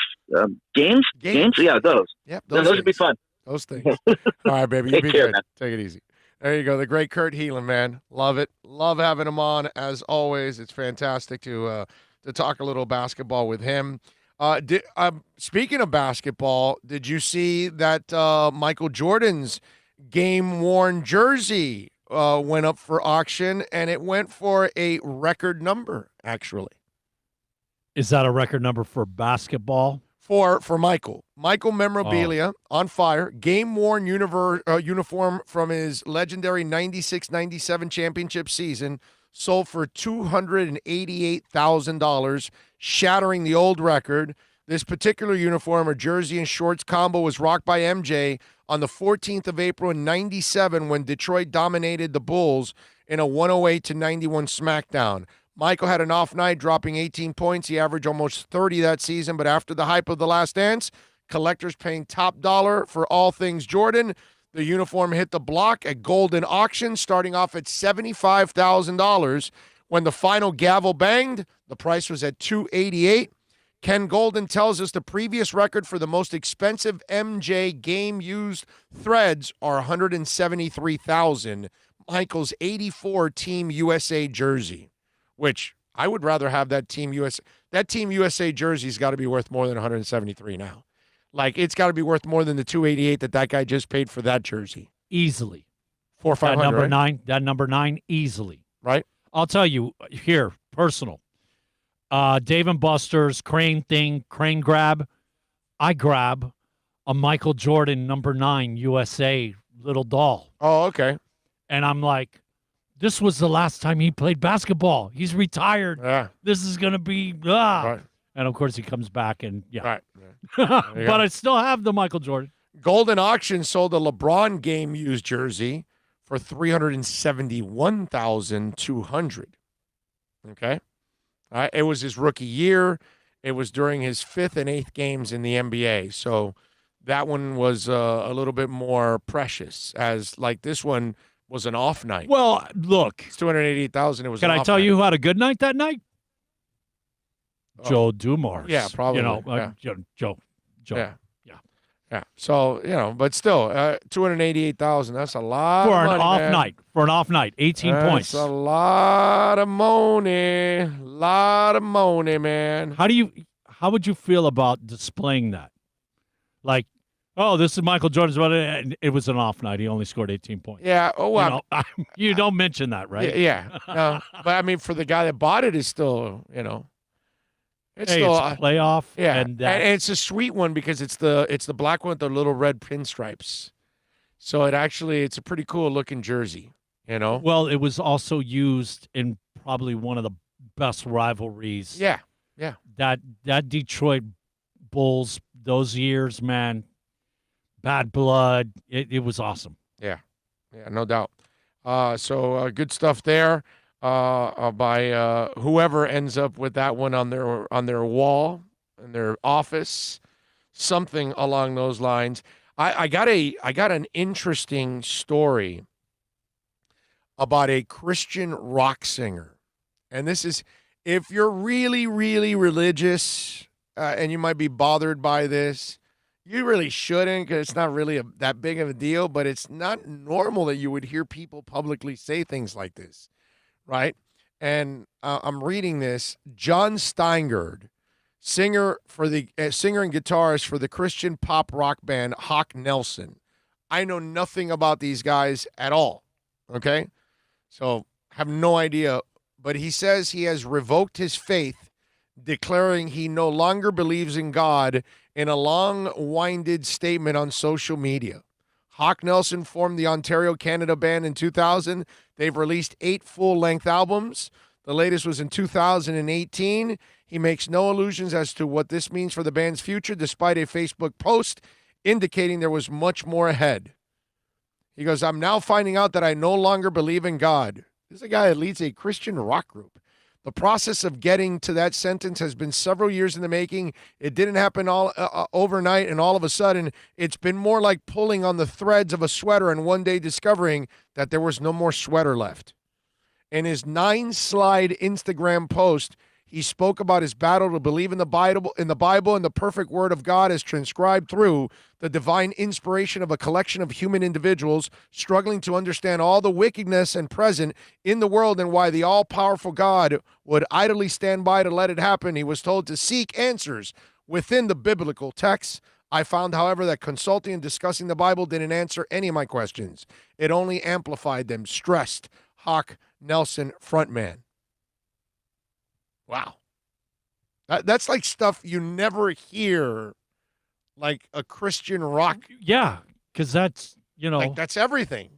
That's what your whole band is all about, right? No, I guess Creed was Christian rock, and then they went mainstream. Yes. But to actually come out and denounce or announce that, I'm atheist now.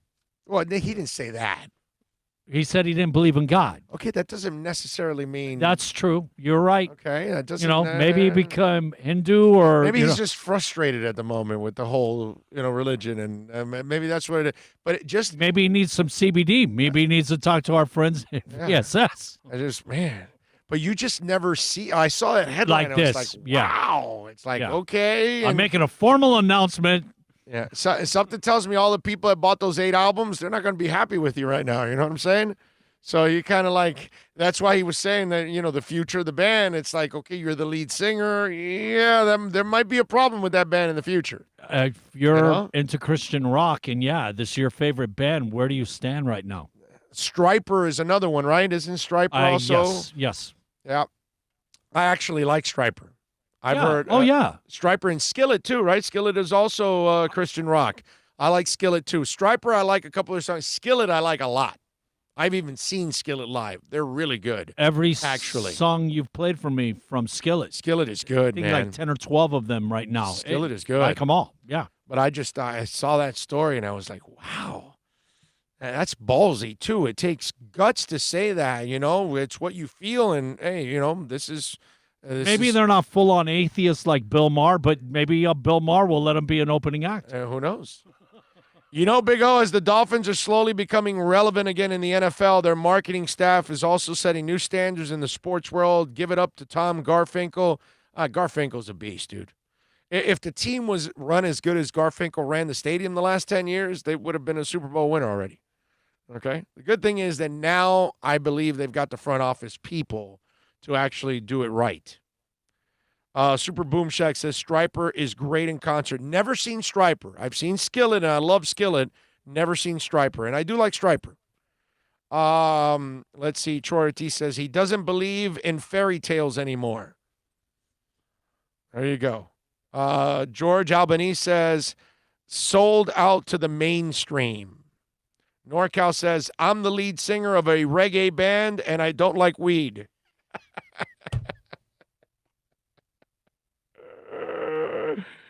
DJ Gallagher says, what's up, party people? Hope you are dry and safe. Super Boom Shack says he will believe in God sooner or later. That dry has nothing to do with alcohol, by the way. Rye says, if you don't believe in God, you are an atheist. There's no way around it. Well, but maybe you have a belief in another God? That's why I'm not sure. Is that true? If you are you don't looking for a demigod? Is that what you're? I'm not sure. I just don't want to label somebody an atheist just because they don't believe in God, because I haven't heard the whole story yet. I'm just saying. I don't know. I'm just throwing that out there. Maybe you're right. Maybe I'm not the first time I'm going to be wrong. Let's see. Tommy Italian says the Heat jump from non-playoff to legit threats. Nets are improved. Pacers are tough. Yeah, but Kyrie and Durant are not playing in this playoff thing, so the Nets aren't going to be that tough. They still will be a gritty little team, even without those guys. Clee Torres says, Big O, you have taken the torch past you from Neil Rogers. You are South Florida radio. Thank you. That's high praise I don't deserve, but I appreciate your love, man. Thank you so much. Game Over 954 says, they act like this. The acts like this don't go in cycles. For years, the East was king and the West was trash. I'm fine with no conference in the playoffs, though, but they must play the same schedule league-wide. I just think this is the one year where you can actually pull it off. You know? Oh, and we do have a little super chat action with Mr. De La Cruz.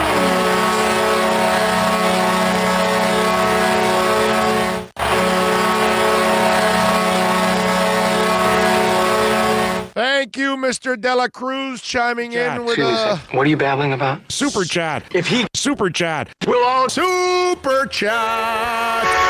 it'll be anarchy. It's out of my hands. That's right. And we love anarchy here on the show. Anarchy is a beautiful Not thing. full out, full board anarchy, just a touch. Just the kind of touch that happens in the Breakfast Club. That's the kind of anarchy we want. It's the kind of anarchy I was used to in school. While Andrew Karp is falling all over the magazine holder. Exactly. Yes. I thought Endangering the lives of children would not be a very wise juncture at this point in your career. You were a jock. I Right? thought you were a letter. I thought you were a varsity letterman. That's some good stuff there. All right. It is time to wrap it up on the show. Another 3 hours in the house, as always. We love all of you out there, as always, for subscribing, sharing. Share that link, baby. The super chatters out there, Tommy Italian for life, chiming in 3 times today. Amazing. Thank you, sir, as always. Jess Minneapolis, Cookie Vice, Ray Grulon, William Fontesalia, Michael Mata, Mr. De La Cruz. All of you chiming in on the super chat today. Thank you so much, as always. We thank Kurt Heelan from Pro Basketball Talk and NBC Sports.